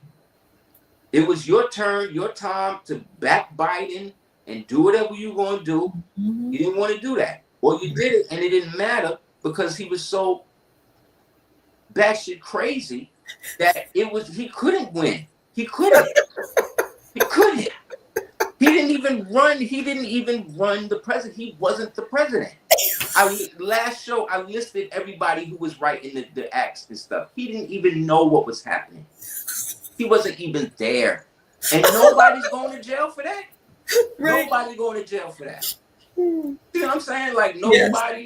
nobody's trying to find out why Hunter was allowed to leave the cocaine and the reefer in the White House. Nobody was talking about why they was running the gay flags next to the American flag. That is so ghetto. Reefer in the White House. That's ghetto. Bugging. They knew who it was. But they had this cokehead in national security meetings with Biden, answering for him. And you understand? This is how low the government has come in terms of the emperor has no clothes. It's barely a government, y'all. It's barely a government, the way that these people running it. And because they hired so many people based on their color, how many people they had sex with, whether or not their dog was trans, whatever it was, they hired so many people, right? They hired so many of these people to get in there and got them in there, and they didn't know what the hell they were doing. They just played the audio of the chick that crashed the Black Hawk helicopter. Why she crashed the helicopter? Because she didn't want to listen to the ground control telling her that the plane, bitch, the plane is right in front of you. No, it's not. No, it's, then boom, she's gone. Then if you say that, it's like, oh, you hating, you trying to make it seem like, no, I'm not. I'm saying what it is. Y'all did this. I never said that I wanted a job because I was melanated. I said I want a job. Period. I'm sorry. When I was looking for work, when I had to work and get, back when you had to look in the newspaper and circle shit and call people, that's when I had to work. I had to work. I didn't care. I wasn't trying to be like, yo, you need to hire me because I'm black. It was never something on my mind. If anything, I'm thinking, well, then they might hate on me because I'm melanated. But then me personally, I'm also thinking about it. Yeah, but you know what? Ain't nobody gonna teach these kids how I do. Right. So I'm going to get it. Period. Then if I don't, I'm gonna figure it out. Then after a while, I noticed, okay, after 3 joints, they didn't hire me. What am I doing wrong? Okay, what I'm gonna do, I'm gonna set up a little after school thing in front of my crib. And teach art and shit literally in front of my house. And then what I'm gonna do, I'm gonna do it, make sure that it's between like 3 and like 5. So when the parents is coming home, they seeing me with their children every day on the stoop, drawing, chalk, whatever. And then they get to a point, it's like, well, yo, I want to support what you're doing, blah, blah, blah. And then from there, I was able to establish the Superhero Studios. And then I was able to then contract the city as a independent contractor to come into the school during the intermediary periods, during the after school, substitute, right? And now they got to pay me. But now I can teach what I want. You know what I'm Yes. In they cipher. So again, I'm not saying I'm special. I'm saying that when Allah closed a door, he opened a window. If the window and the door close, dig under the door, get the key. Do whatever you got to do to figure out how you're going to eat. Because my baby at the time was just born. He needed to eat. I need a job, and I'm not going to go sell dope. I'm not going to go rob. I'm not that type of person. So I got to figure it out. I got to use what Allah gave me, which is my intelligence. So I'm going to use that and my creativity to try to figure out something that I can not only sustain myself from, but not have to sacrifice so much of myself to do that. Not everybody has the drive to do that. Some people just know what to do, and God bless them. There's nothing wrong with that. It gets to a point where that type of mentality creates the mentality of, oh, well, I choked him to death because that's what the manual said. Like, you got to also understand that any given circumstance that you are put in is a circumstance where you have to discern what it is you're trying to draw from the experience. And it happens so quick that you can't always analyze until after. That's why you'll go into it with somebody and then you'll leave like, damn, I should have said this. No, you shouldn't. Because if you had said it then, it might have turned into something else, and then you might not be here saying that now, because words now is triggered. Everybody don't care about nothing, but they offended by everything. So you can't make nobody happy.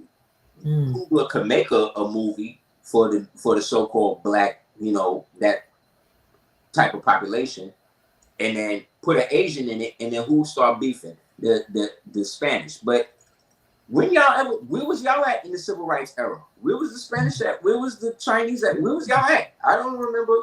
I saw Dr. King documentaries, all that. Where was y'all at?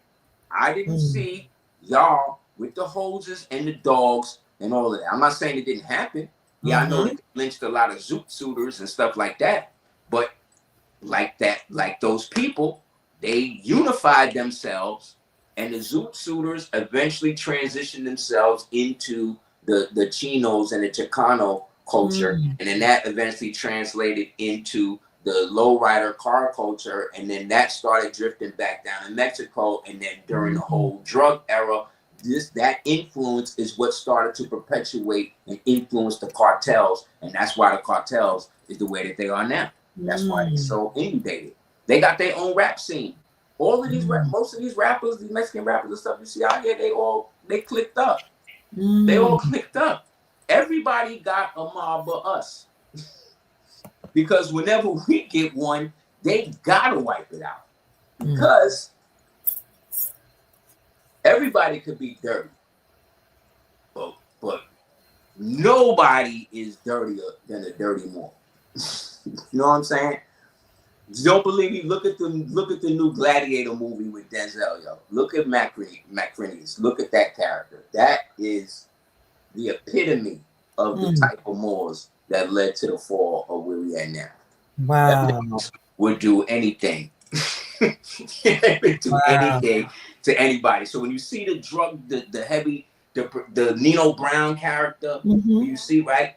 That's the same as Blackbeard. That's the same as Lafitte. That's the same as any of the Morgan, any of the old pirates, Moorish pirates that you would hear about in the stories in Louisiana and stuff like that, like Pirates of the Caribbean, that type of, all of that culture that was them, because those guys were the first castigated. They was the first of the generations put into the war camps, put into the forced reconquista torture chambers. And escaped. They were the ones that fell under the first black codes and all of that. So that hardened these dudes. These dudes was tortured, raped, and all of that. And then from there, created a 325-year streak of piracy and putting themselves back in power. But the ones that is now in power, going from the Barbary states to the Barbary powers, once it became the Barbary powers now, they were dealing with so much. But remember, they were also broken and thus allowed themselves to fall further from their noble nature, while at the same time they fallen, using the devils as a means to come up. And then once they realize, oh shit, it's really about to over, the good one's about to win. Before that happened, what we're going to do is we're going to flip it. We're going to make him the face, and I'm going to get in the back. And they're going to think it's all you, and then I'm being the back, planning the strategy, how to knock them all down. And then once they all knock down, I'll continue to roll with you, and then we'll work together to bring about this new world order, which is the one where the pagan, demonic BS that we know is not supposed to be here is back, and then we could somehow be gods in that. That's where they all at, bro. That's why they're all involved with some sort of occult society, something. So I don't care how Christian they are, how Muslim they all involved with something like that. And that is who you are really, or we are really at war with. That is who these people are looking for when they put forth the martial law order to then start going around and these types of people up. They're looking for these people because they also know that now that Schwab is gone, now that they then came out of the WHO, now that the WEF is going bankrupt, now that Fauci may get brought up on charges, all this potential stuff happening, they know the writing on the wall. So they either trigger the Black Awakening now, right? Or they try to ride it out. You see what they did with China. Everybody was talking China going to do this, China going to do that. China is in free fall right now. China is literally collapsing right now, but you never know because you don't watch people talking to you about China from China. You watch Chinese propagandist nationals on TikTok, and you watch disgruntled Americans who just hate Trump, so they just want to see anything happen. That's the problem. It's a click thing. You just clicked up. You don't like his click, so you want to back the click that what you think they invade here. They're gonna do something to help you. No, they're not. Right now, there's a war brewing in Texas. You got a whole Muslim Brotherhood stronghold that have just set themselves up, and they're about to build a whole city and put the whole city under Sharia law. That happens. That set a precedent. That's the shit I just told you happening in Britain right now. That's why Britain all Muslim. But these ain't just regular Muslim people. These are radicalized, educational, institutionalized Muslim, Sunni Muslim fanatics who are posing as moderates, who are posing as liberals, who are posing as conservatives, but they're really crazy. And they are running their country to the ground. To the point where, like I said, they are the ones who are going to be the army for this whatever type of insurgency they want to try to do. So all I'm saying is the Texas legislature, so right now in combatants of that, the Texas legislature is trying to get them to pass that. You got all of these white nationalists right now that's gearing up, clicking up, just in case. I saw one the other day, he doing the old Templar ritual. He got all his bullets and he dumped them in the pig trough. And then he got his, he got his 50 cal and wrapped bacon around it. Just so that whole thing right now, that's a powder keg. I don't know if you know. That's not really good. That's Crusader level situation. Okay. So something's gonna have to come to mitigate that. So that's why I think this thing is happening with Homie. Just like also in Texas, the governor who was blocking the people from sending more immigrants in or whatever, because of some loophole in the thing, is saying that they gotta pay Israel like $53 million for something not going through. And he's threatening to basically oppose whatever they're doing unless they send them the money. So this is what I'm saying. You don't really have. You may have got all of the foxes out the hen house, but the snake's still in there. You know what I'm saying? Yes. And everybody know who the snake is. Everybody know what's going on. Everybody know why the so-called Epstein thing didn't get released the way that they supposed to release it. Everybody know. Like, you know what it is. Y'all keep, and again, they keep talking about the light stuff. Okay, we dealing with the Epstein, the cool, but what about the frazzle drip stuff? That's going back. That's going back now to the Hillary and Benghazi, because again, Iran, it goes like what's happening with Iran right now. It all go back to Iran because of Hillary, though, because Hillary and Barry and Billy and all of them got together and they wanted to get rid of Gaddafi. And well, no, they were actually trying to basically get a handle on Timmy, aka Tim Osman, aka Osama. And he, who was an ex-company man, was the one that they used to do the 9/11 thing and all the stuff they did. He was working with their intelligence, Saudi Arabian intelligence, and they who will not be named intelligence. You know what I'm talking about? So they got with him, and Iran made a deal with Iran to smuggle him out and to keep him protected, and that they would then send Iran pallets of money to make sure that he would evade the fake search that was going on from the real branch of the army that don't know the whole thing is a reach around for them to be able to get into the stargates in under Uruk, which is the first city in Mesopotamia, Iraq, for them to be able to get into the burial chamber and hypersuspension chamber of Gilgamesh, for them to be able to capitalize on the oil and raid the museums for all of the diagram and glyph work that they could use to hopefully resuscitate this Nephilim, this demon. Mm-hmm. So that was on the Hillary servers. That was all on the servers and all of that. So all of that's happening. They move him, Osama, out, and so all the time they looking for him, Iran is moving him around at the behest of the people I spoke of, allegedly. And then finally, Iran turn around and be like, you know what, though? We want more money. And if you don't give us more money, we're going to tell the world that your whole thing is fake. Like, you ain't throw him in the ocean. You don't, first of all, that's haram. Y'all Muslim. And he's Muslim Brotherhood, ancient and old oil money.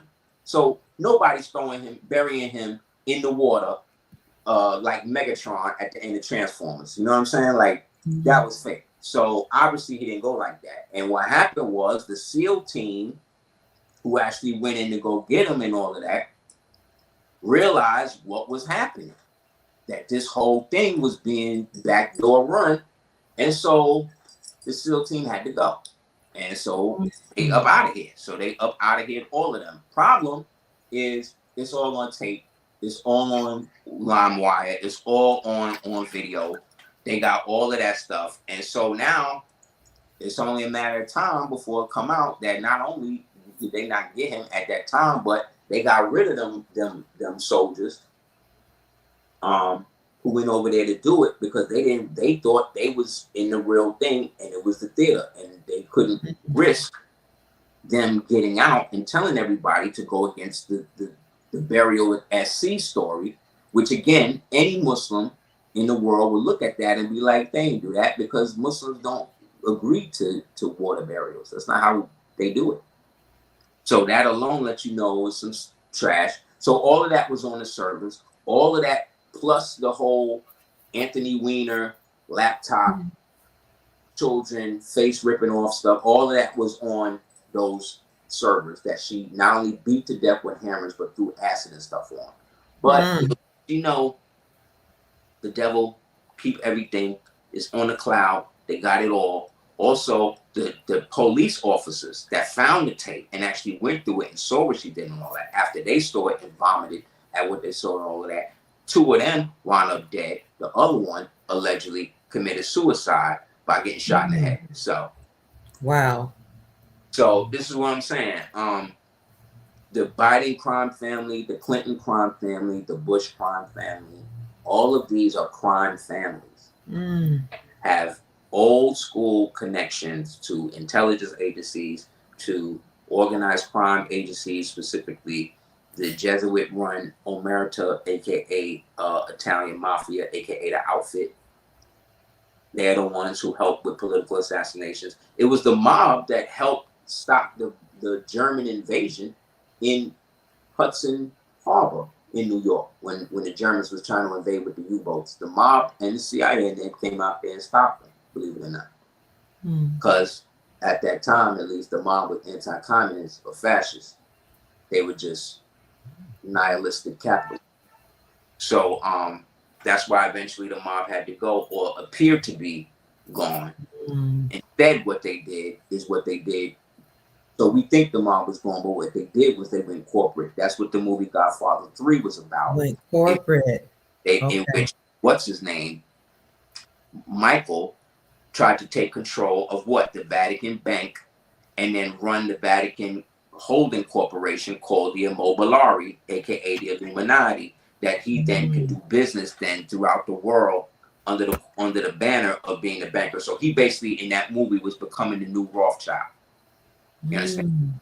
And Rothschild, and before him, let's say in real life, the person like him, or he's most patterned after, is a guy named, the guy he was working for, Seth Rothstein, is basically Meyer Lansky.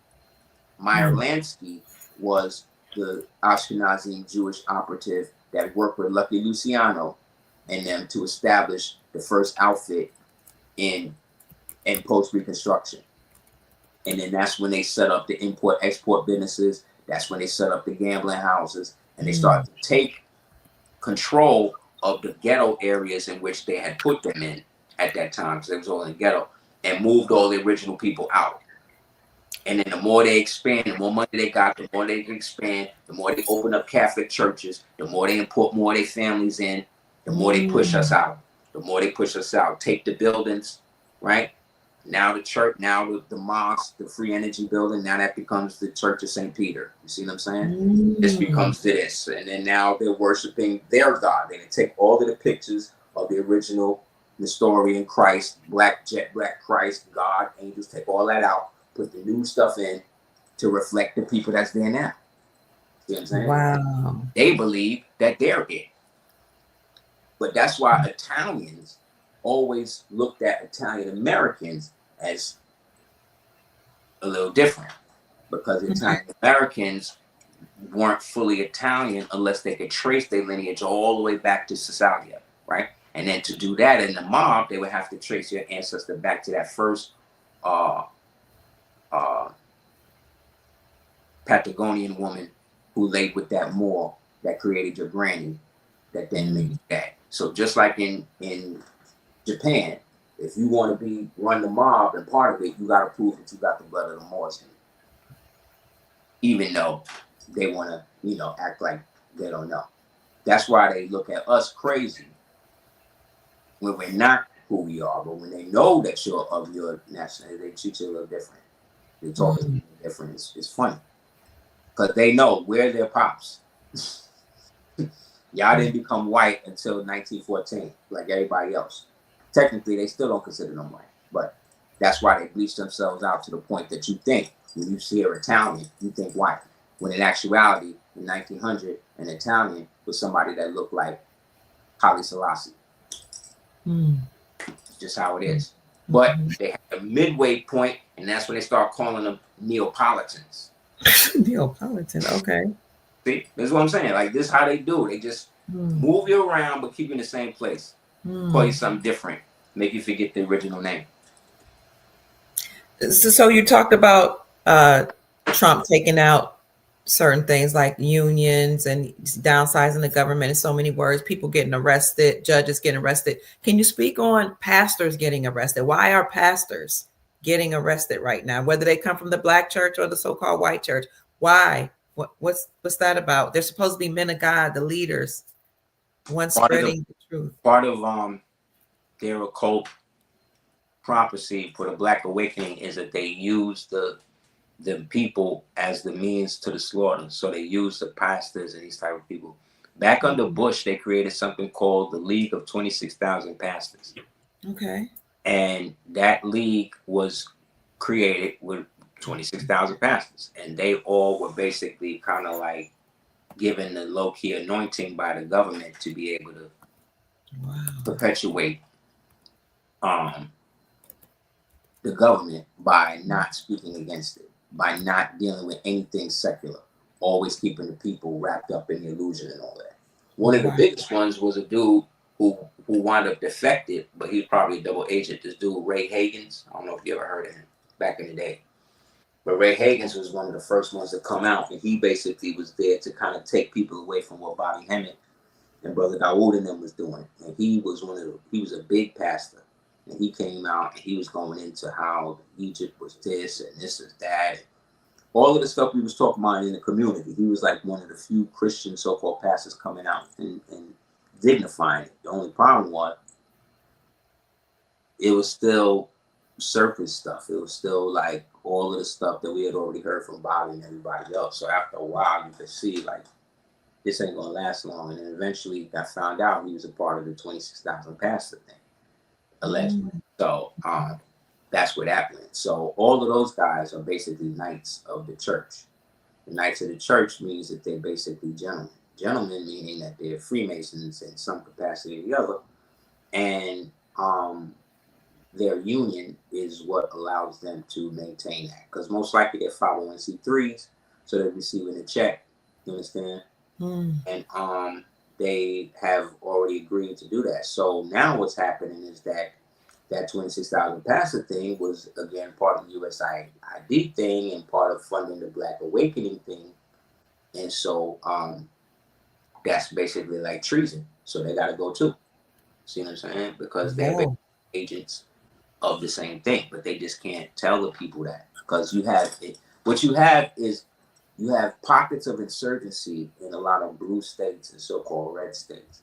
They're not going to tell the people that this is what they're doing, and that you have these people in these states that are not elected, that are working to destabilize whatever government is trying to come in accordance with whatever it is they're trying to do. And so that level of insurgency has to get rooted out. So they can't root it out by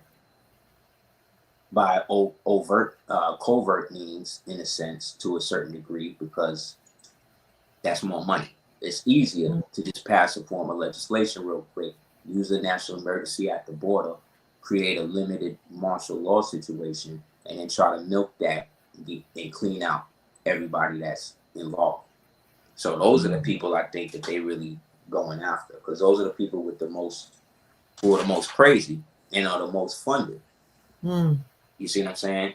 Yes. Like Crooks, the killer who tried to kill her. Nobody talk about that no more, right? What happened with that? We found out he had 2 bank accounts. We found out he had $1 million in one. We found out his father was a psychiatrist. His mother was a psychologist.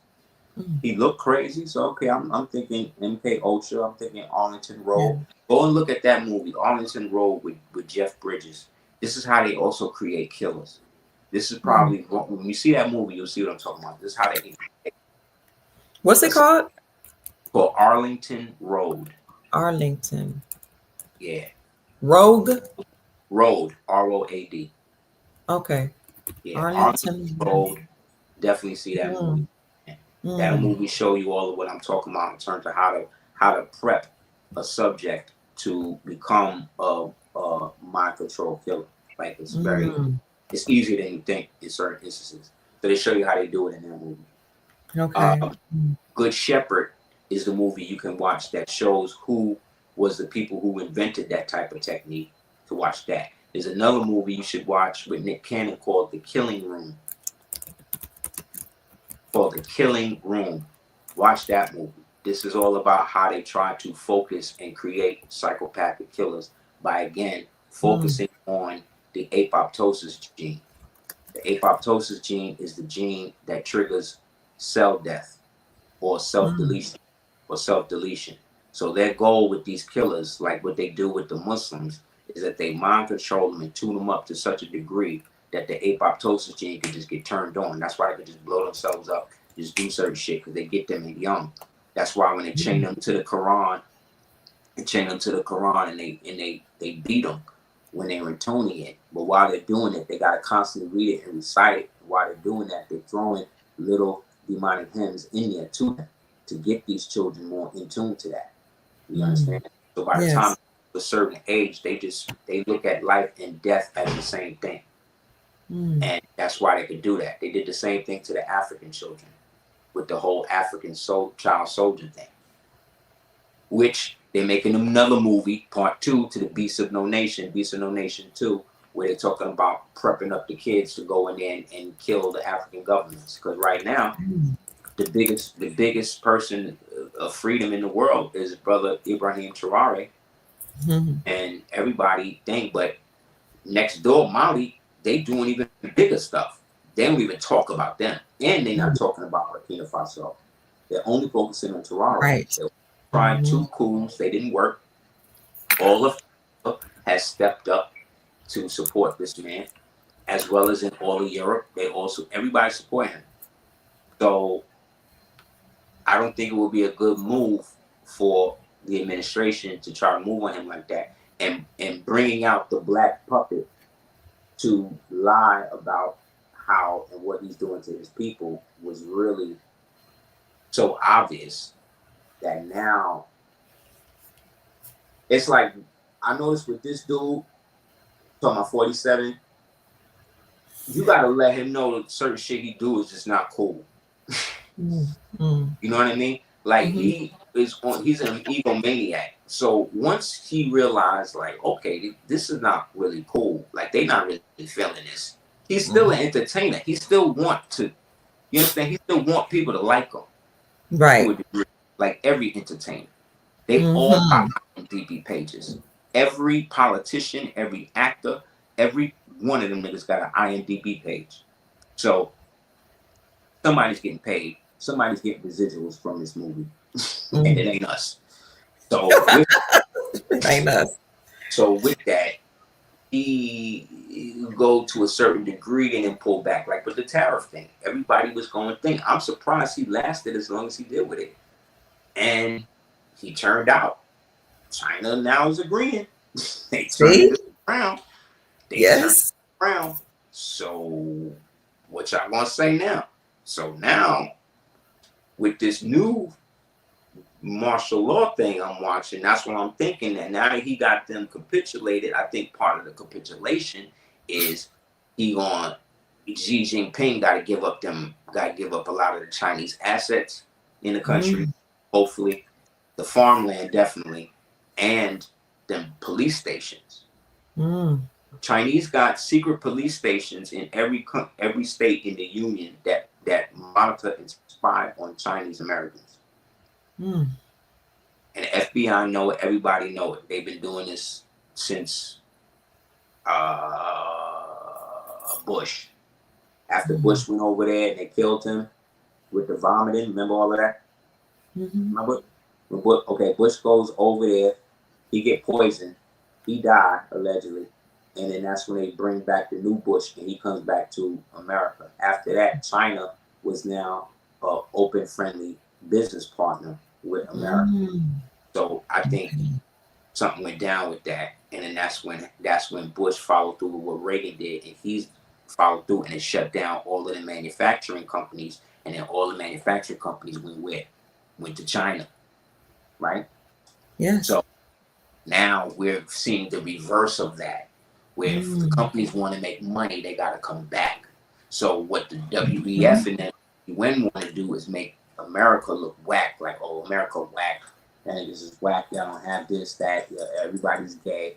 It's whack because they want to Mm. back China as the world reserve currency, but China don't have it. They don't got the money. They got the tech, they got the technology, but they don't got the money, and they don't got the Mm-hmm. people. They don't got the people. We're Mm. lucky there's maybe 300 million people in China right now. Mm. Their population dearth is abysmal. It's abysmal. So I don't care how many children you teaching to juggle and wash dishes and jump rope at the same time and read calculus and shit. I don't care how much you do. You ain't gonna have enough of them to come over Right. here do all that to us the way you think. It ain't work. Right. And we're not afraid of them. You okay, babe? Nah. You're gonna have to use all them drones and all of that stuff and all of that, all of that, because in the end, nobody over here really care about none of that. Because if they Mm-mm. really put it off how they want, it ain't gonna go how they want, man. I'm telling you, B, it's not gonna be a cakewalk in the morning like they think. These Mm-hmm. Americans are amped. And just like they think they've lulled everybody into this couch potato, vegetative, we all stupid idiocracy thing. Mm-hmm.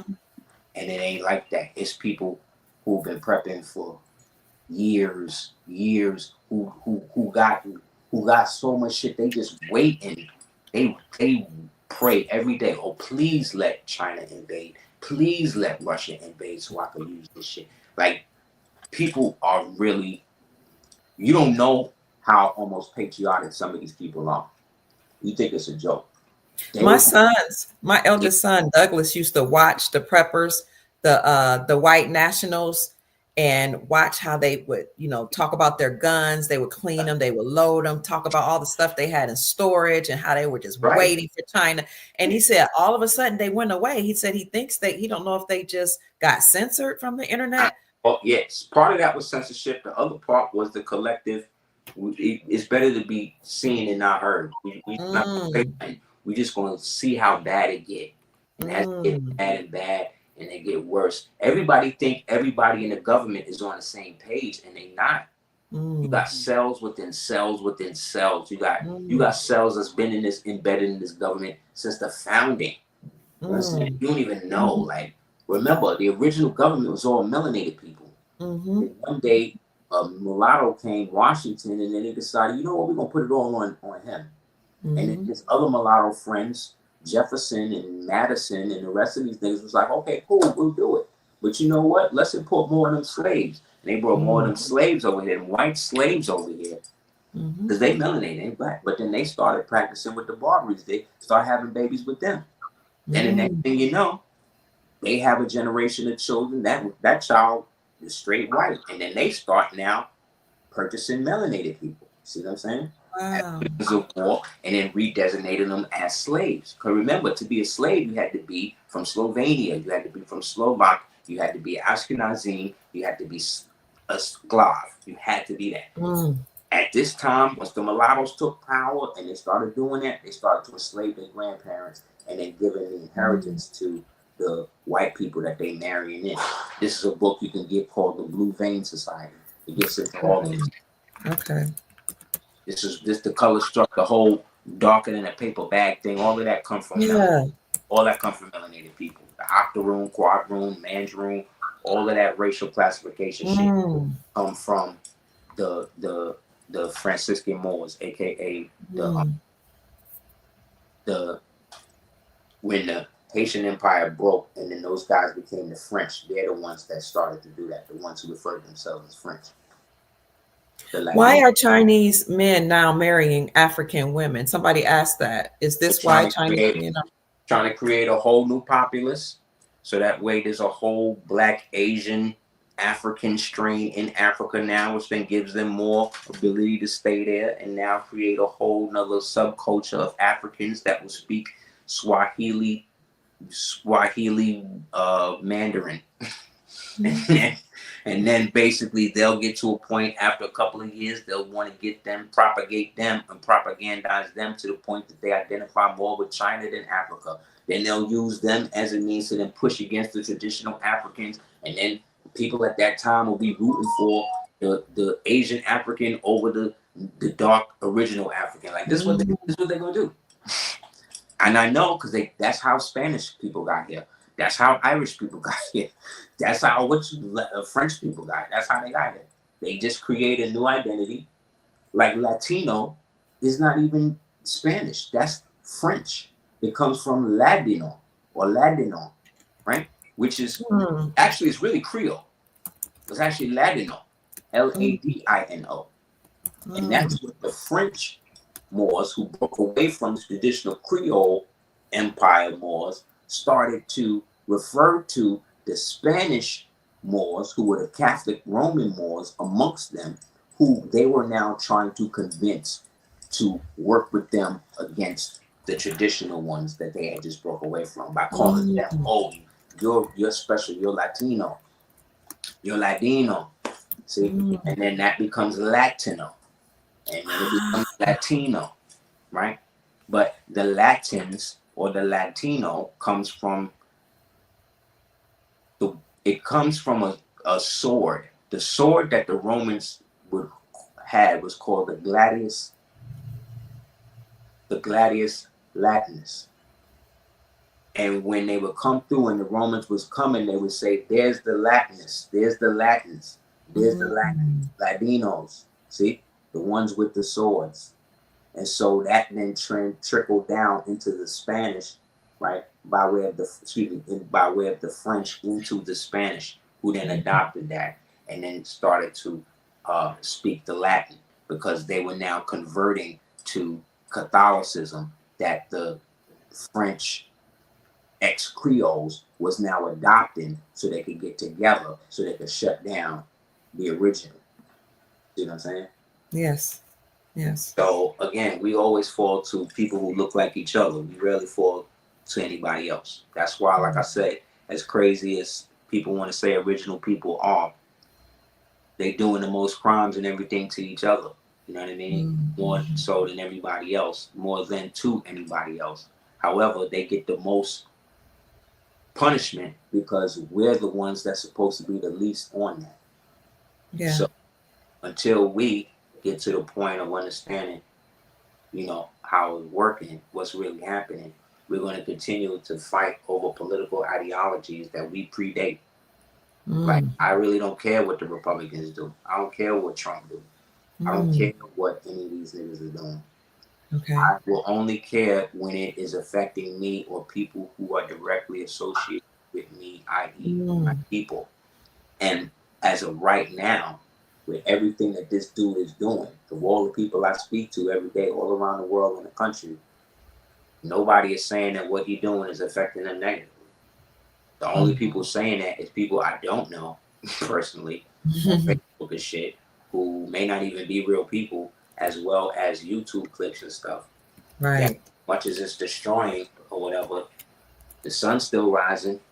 You know what I mean? The internet's still working. Everything, you know what I mean? So the more That's that true. me is ending, the more I'm like, it's going to end. It's ending for certain people and certain things. It ain't ending for us. Ah. It ain't ending for me and mine. It ain't ending for those of us that's living by love, truth, peace, freedom, justice, and equality. It's ending for everybody that's against that. Mm. Anybody that is doing things to eventually bring about our rise, I'm down with it.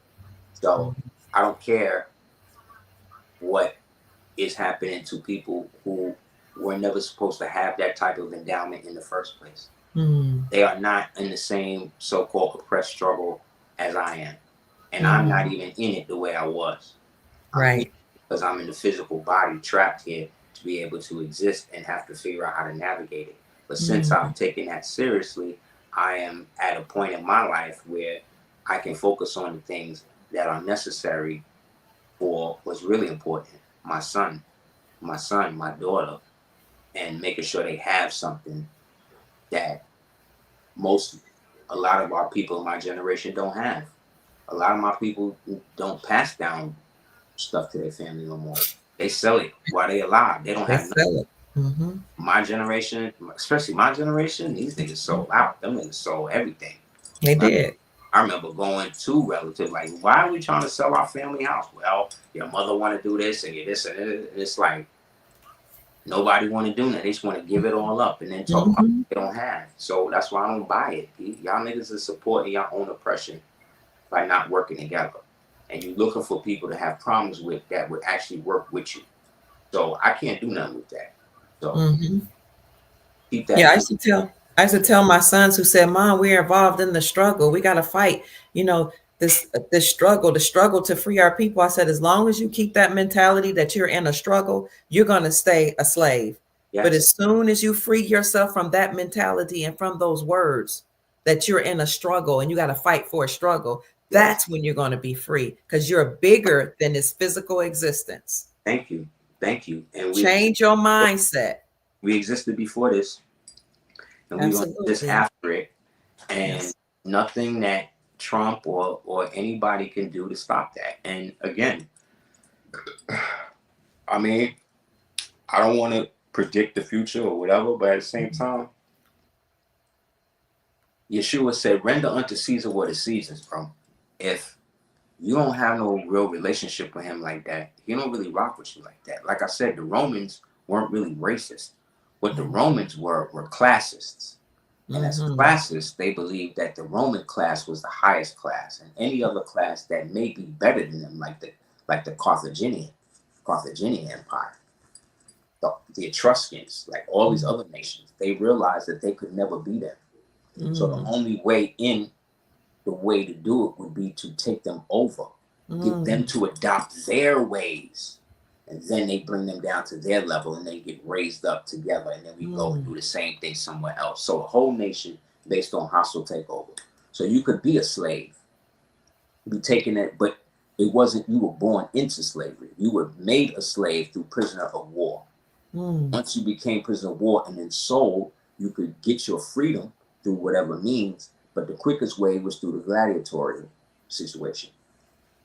But in that, you got to work, you got to deal with, becoming a stud, being farmed out to create Mm, slave babies. You got to deal with being raped. You got to deal with raping. You got to deal with murder. Or you're insane. Imagine a football player, but just totally insane because he's got to play every sport at once. That's mm, how you mm, live. So you could then buy your freedom, get to the point, get into politics, and eventually maneuver your way all the way up, and then become emperor, like with the story in Gladiator 2 with Macrinus. Same mm, position. When you mm, watch the story, you watch how he came up. He mm, blackmailed this nigga because this white senator had a gambling problem. And if mm. he used the gambling problem to get to the point where he could get close to the mentally deficient emperors and then manipulated them the way Iago manipulated Othello to think that the brother was against the brother. Then he gets Mm, that brother to kill his brother. mm, But mm, the mm. brother was reluctant. But in the movie, it's such an ill scene because he then grabs the brother's hand and then they work together to cut the brother head off. See? He take the brother head into the parliament, into the Senate, and tell these niggas, if you don't give me the power to everything else, this basically gonna be you. And so he becomes first consul, right? Mm, To the same empire that threw him in bondage when Carthage fell. Because it turns mm, out he was a slave to Marcus Aurelius, who was mm, the main dude's uh, grandfather. So again, it's always this tragedy of the fallen, broken moral, and mm, how society itself is always at the brink based upon what's happening to him, and him meaning them, meaning him and her, and how it plays mm. out in American society. So from the tariffs to Doge to the executive orders, which are basically like fatwas. Mm, Basically, that's what they are. They're basically fatwas or papal bulls. The Pope dead. You understand? mhm. Um, Technically, he's the last Pope, but they might try to throw everybody off and then throw the black one in and make you think that it's really Oh, when really Bergoglio was actually really the last one. So I think okay. it might be another flip too, but we'll see. Um, yeah, and this is where they're at. So, like I So said, now what for us, whether you're talking us as the Moors and for the human family, mhm. now what that everything is crashing, what should we expect or what should we create? What should we do? um, one thing I think In definitely conclusion. in conclusion, I think Yes, people sir. should definitely get their nationality straight in terms of Ah, delineating yourself from the U.S. citizen who is subject to, right? Because nationals are subjects of. So a national subject oh, of or for the the state or empire or country or whatever that they are a part of. The citizens are the collective property or subject to the provisional government, occupational government. okay. So a citizen, U.S. citizen, is basically subject to the Washington D.C. District of Columbia, right? They tacked on the citizenship to everybody by getting the states to adopt the zip codes, right? And then once they Okay. adopt zip codes, because they were created out of Washington D.C., Washington D.C. could have jurisdiction over anybody that was a part of that zip code. Understand? So the power of Washington only extends 10 mile squares from the capital. Hmm. So they loophole that through the Act of Congress 1871 by creating the zip code that says anything that the U.S. occupational government creates, it can keep and control. Thus, Okay. creating the zip code, get you to accept it. Now, through the zip code, I can control. See what I'm saying? Mm. Easy. By way of the post office. Because once our original post office was Oops, no, that's captured, not right. Mhm. yeah, once our post office was captured, that's when it went into receivership. And allegedly, up until this time, this dude, when Miller did what he did, that then altered how they could function in using the flag and banner in commerce, which is why they have to change how they do business if they're going to exist as a country. Because what I think, again, is happening is that the democracy gets stripped away and they're making it a republic thing, which then gives more power to the states. But the state of allegiance or the state that you have allegiance to is what state of mind that you're Oh, functioning from. that's Are you powerful. in a lower state? Are you in Mm, a captured state? Are you in a free state? Are mm, you in an administrative state? Are you mhm, in a municipal state? Are you in a territorial state? You see what I'm saying? Are you in the continental state? There's mm, different states that you occupy, but as a mm, citizen, you can only be a part of that state, right? mm. Not the several states, which as Okay. Moors, we were grandfathered into based upon our tenure as the Mm, people who put up the money to set up the trust that allegedly led to the conventions, that led to the armistice, that created the Articles of Association, which led to the Articles of Confederation, which led to then the Constitution for the United States for America and General Congress assembled. mm, Then that existed up until 1789, which then between 1789 and again uh, 1871 is when the general collapse falls. And then we're all separated wherever we at. We're already indoctrinated. Some of us are indoctrinated, some of us aren't. Some of us group up with them and help them get rid of the rest of us. That's where the Buffalo Soldiers come from. Then after that, because they done wiped out half their people, they not trusted by the government. So now they gotta find jobs. So then they go get jobs dressing up as Africans and savages and stuff in the Wild Wild Bill West show, right? And then you get the mhm, fake Siberians, make them the Indians, and then you get the new Cabbage Patch clone people watching all of this, like, oh, this is how it is. Oh, this is what it is, right? Then they get to go back home. Meanwhile, you got to go back on the road, back on the tent. You're not mm, tied to nothing. You don't know who your parents is, right? Because mhm, they killed your grandfather, put your father in the asylum, put the child in the orphanage, take the mother, sell her. mm, She winds up in a psyop, thinking she's a slave in Mississippi. They label the Mississippi River as the Atlantic Ocean, right? mm, They list mm, Greenville, Mississippi, as the dock, as the United States, as the first port in the United States that it enters, and then boom, you get shipped from Mississippi down the river into the boat, get off the Mississippi, right? That you think is a river, they listed the river as an ocean, so now that means they then transported you from Africa, right? mm. You literally what they tell you, how they used to tell you, they sold you down the river. This is where this comes from. Sold you Wow. down the river, started off as a Moor, kidnap you, put you on a boat, list the river as the ocean, Atlantic Ocean, ship you down to Greenville, take you off the boat. You done landed, this is the first time you done landed in America. Now, United States, you done landed in the United States. Now, you was in America, you done landed in the United States, which is Mississippi. Take you off that. Now you don't got no knowledge, no nothing. But Mm. you still remember how to read. You still remember how to write. You still know your God. You still read all that or whatever. Oh, this is a smart nigga. Put him in what? Put him in the field all the way by the mountain. You know what I'm saying? All that type. Yes.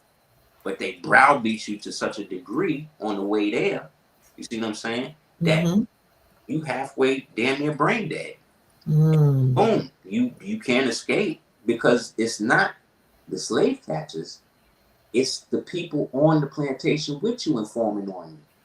They want to keep you there with them. That's why you never see no chains on them slaves picking the cotton, have you? Never.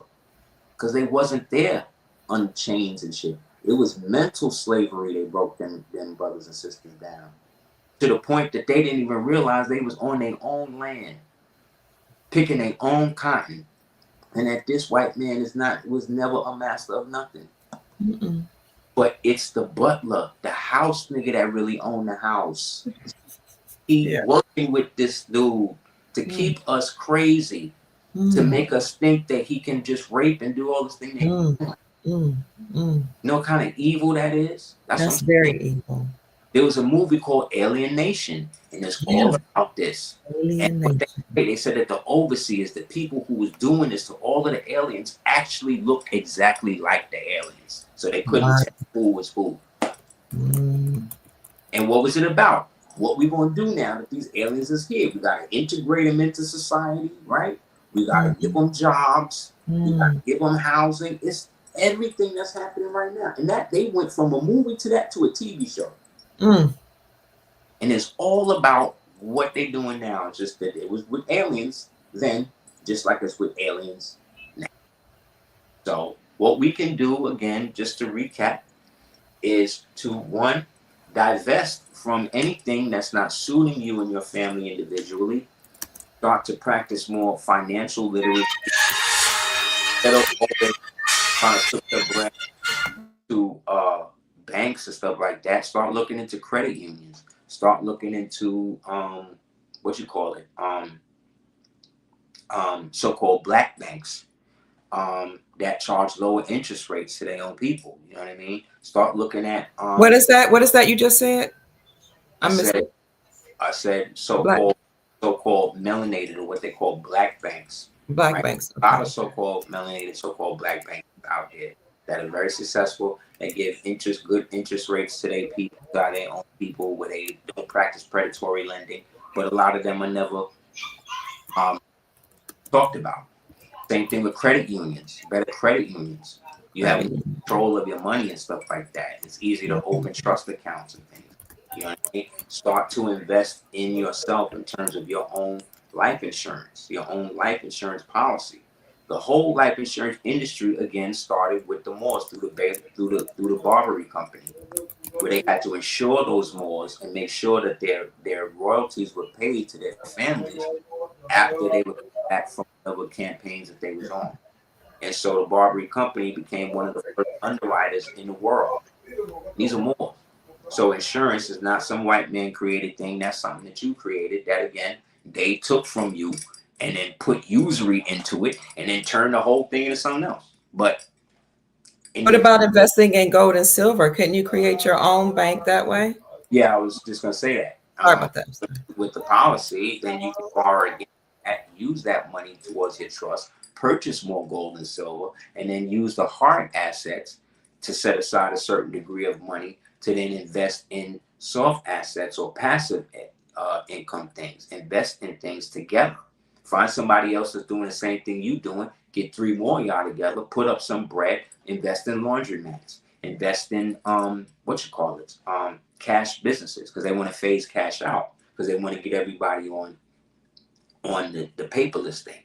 However, the only lawful money in America is gold and silver. What you call it said, J.P. Morgan Price said, gold and silver is money. Everything else is credit. So you got to look at it like that.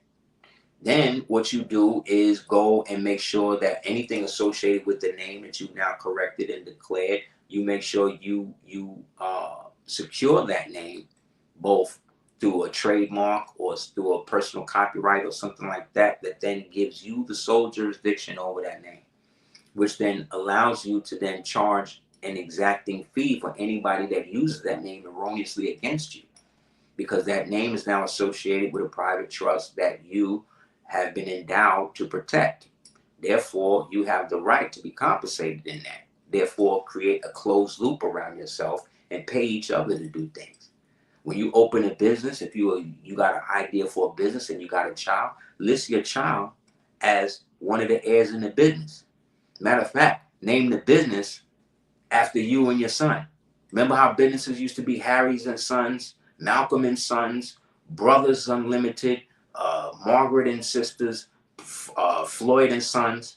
The reason why they did that was that created a perpetual legacy aspect of the business, which shows that there's actually equity involved in the business, which then allows it then to not only go from a trust situation where you're establishing a business in that, but now because it's named with that, you have the right to list the child, right, as an employee, as an owner, which then means you get to do what? Start to salary the child. Now you got money into. By the time this child is 18, this child is a millionaire.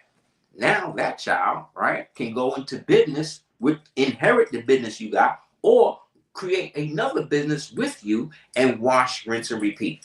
Keep doing it. Easy, without selling drugs, without none of that. And you can do this, apply this model to anything that you want to do.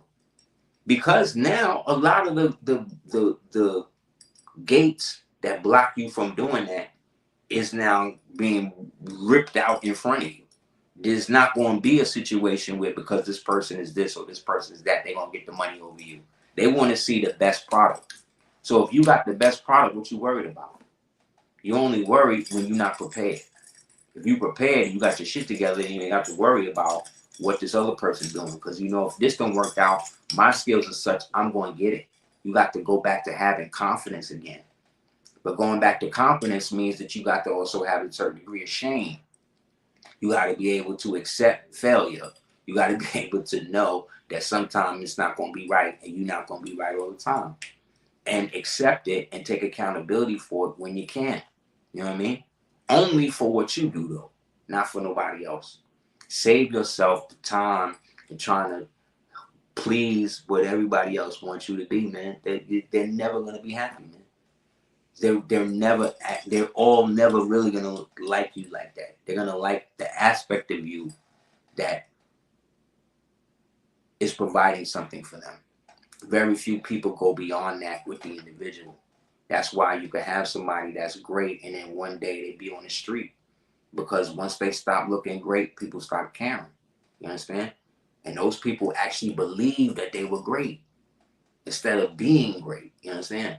So I'm not falling into that trap. I'm not going to inflate myself to be something I'm not, because like all of these accolades that I receive from people, you've never heard me refer to myself as any of those things.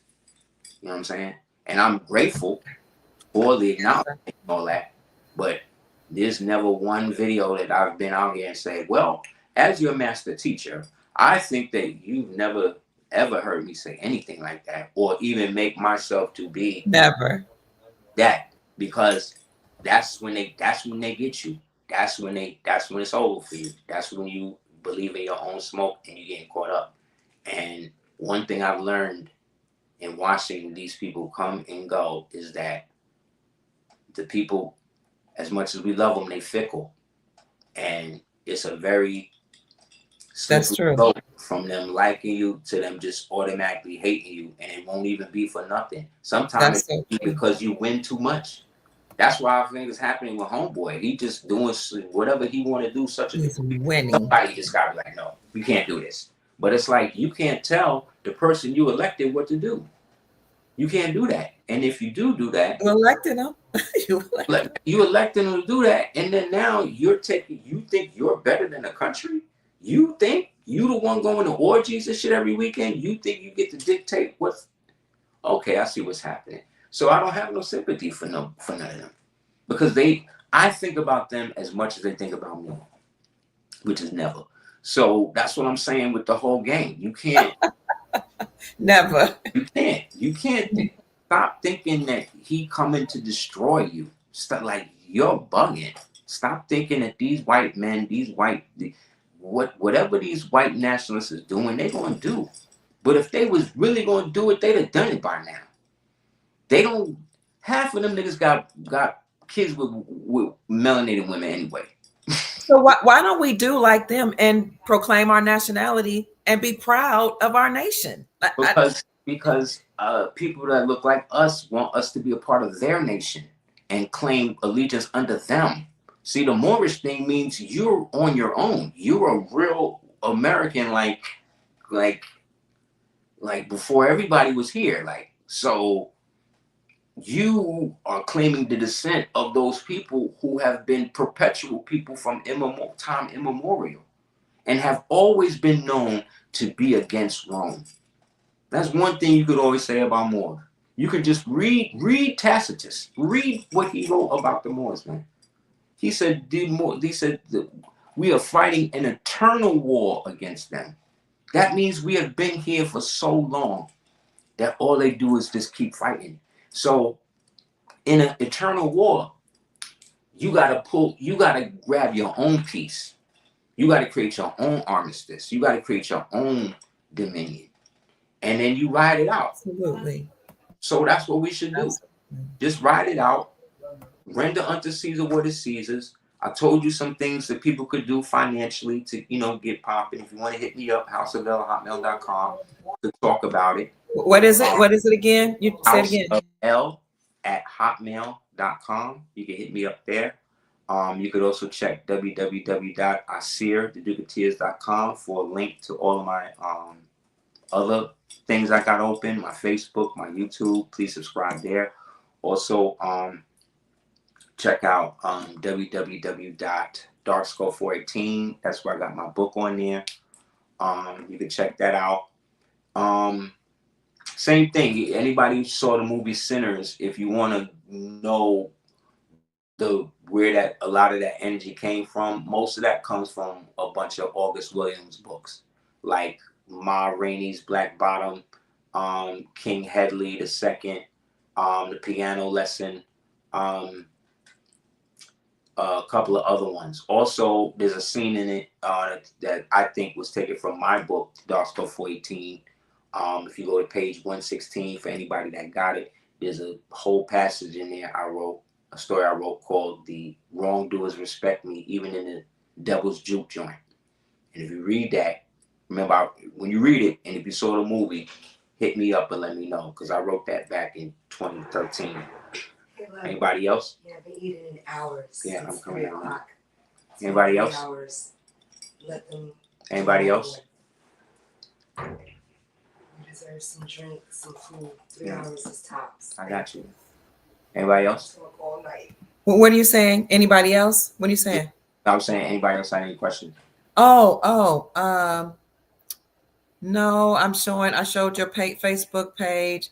I showed your YouTube channel. Let me show your YouTube channel one more time. Thank you. You're welcome. And so this is his YouTube channel. Let me move this. I don't know what this is. Oh, comments. Aseer, the Duke of Tears. Let me see. I'm sorry. People are sending me comments. Right here, I put it in the chat, the link. Thank he you. Has guys. many videos. Oh, you're welcome. I got all the links to the things, the links that he described or he just mentioned. They're all in the description section of my YouTube channel and my Rumble channel. And Brother Aseer will be speaking, Grand Sheik will be speaking at a few events. So let me show you this as well. So family. Oh, yes, absolutely. Yeah, if you're in Miami at the time, you can contact the brother Wolf that's on the flyer information. 13th. Sorry. Yeah, they'll let you know. And I also posted on the app, so everybody that's on the ADOT app, you can check it out there. If you guys want to come through or whatever, But again, thank you for having me on, sis. I really appreciate it. It's my pleasure. So wait a minute, you have the 13th of June. You will be, let me get that. Yep, you will be in Orlando, and the 5th of July, you will be in Orlando as well. Okay. And if anybody wants to send a Cash App blessing, because people are asking, they can send. Somebody said Aseer is the truth. Ashe. Brother, I appreciate you. You can send Cash App gift to support his work at $DS418. That's $DS418. And if you want to support he and his wife's all natural organic hair, skin, and nail care business, that's called Cordoba Organics. And you can go to www.cordobaorganics.com. And I'll put that in the chat for you as well. Indeed. Thank you guys, man. I appreciate you having me on once again, sis. And again, everybody, love and light to you. The end is not yet. We got a lot more life to see and a lot more great things to get, more positive and negative. And man, know yourself, and stop letting people of all nationalities make you fear who you are, where you come from, and trying to always make you feel that what you have ain't good enough. Allah gave you everything that you need to do what you need to do right now. So take advantage of that and don't get caught up in the sweeps that may go down by you putting yourself and making comments and stuff like that really is irrelevant. Let these people get swooped up and whatever happened to them, and then we come back in and buy everything up at pennies on the dollar. That's how bosses play, and that's how ancestors do. So let's get, work smart instead of harder. So Islam. Peace to everybody. Islam, Grand Sheik. Honors to you and to your queen. Peace, family. We love you. You've heard the Grand Sheik, a master teacher. Aseer, the Duke of Tears. I'm Dr. Kia Pruitt. I trust that I've said something to raise your vibrations and inspire you to create the most amazing, magnificent life that you desire and deserve. May the force be with you. Good night, family. I love you. Bye-bye. And thank you for being here. Thank you for your love and support. Thank you for supporting the Grand Sheik, and thank you for supporting the Dr. Kia Pruitt Show. I love you with all my heart, with all my mind, with all my soul, and with all my strength. And also, thank you to all of you that sent me a Cash App while we were doing the show. We will acknowledge you tomorrow. It's getting late. My family's outside trying to get into the door. So thank you for the blessings that you sent to my Cash App. I love you all so much. Have a great night. Make it great. Sleep well and pleasant dreams and safe travels in your dreams. Bye-bye.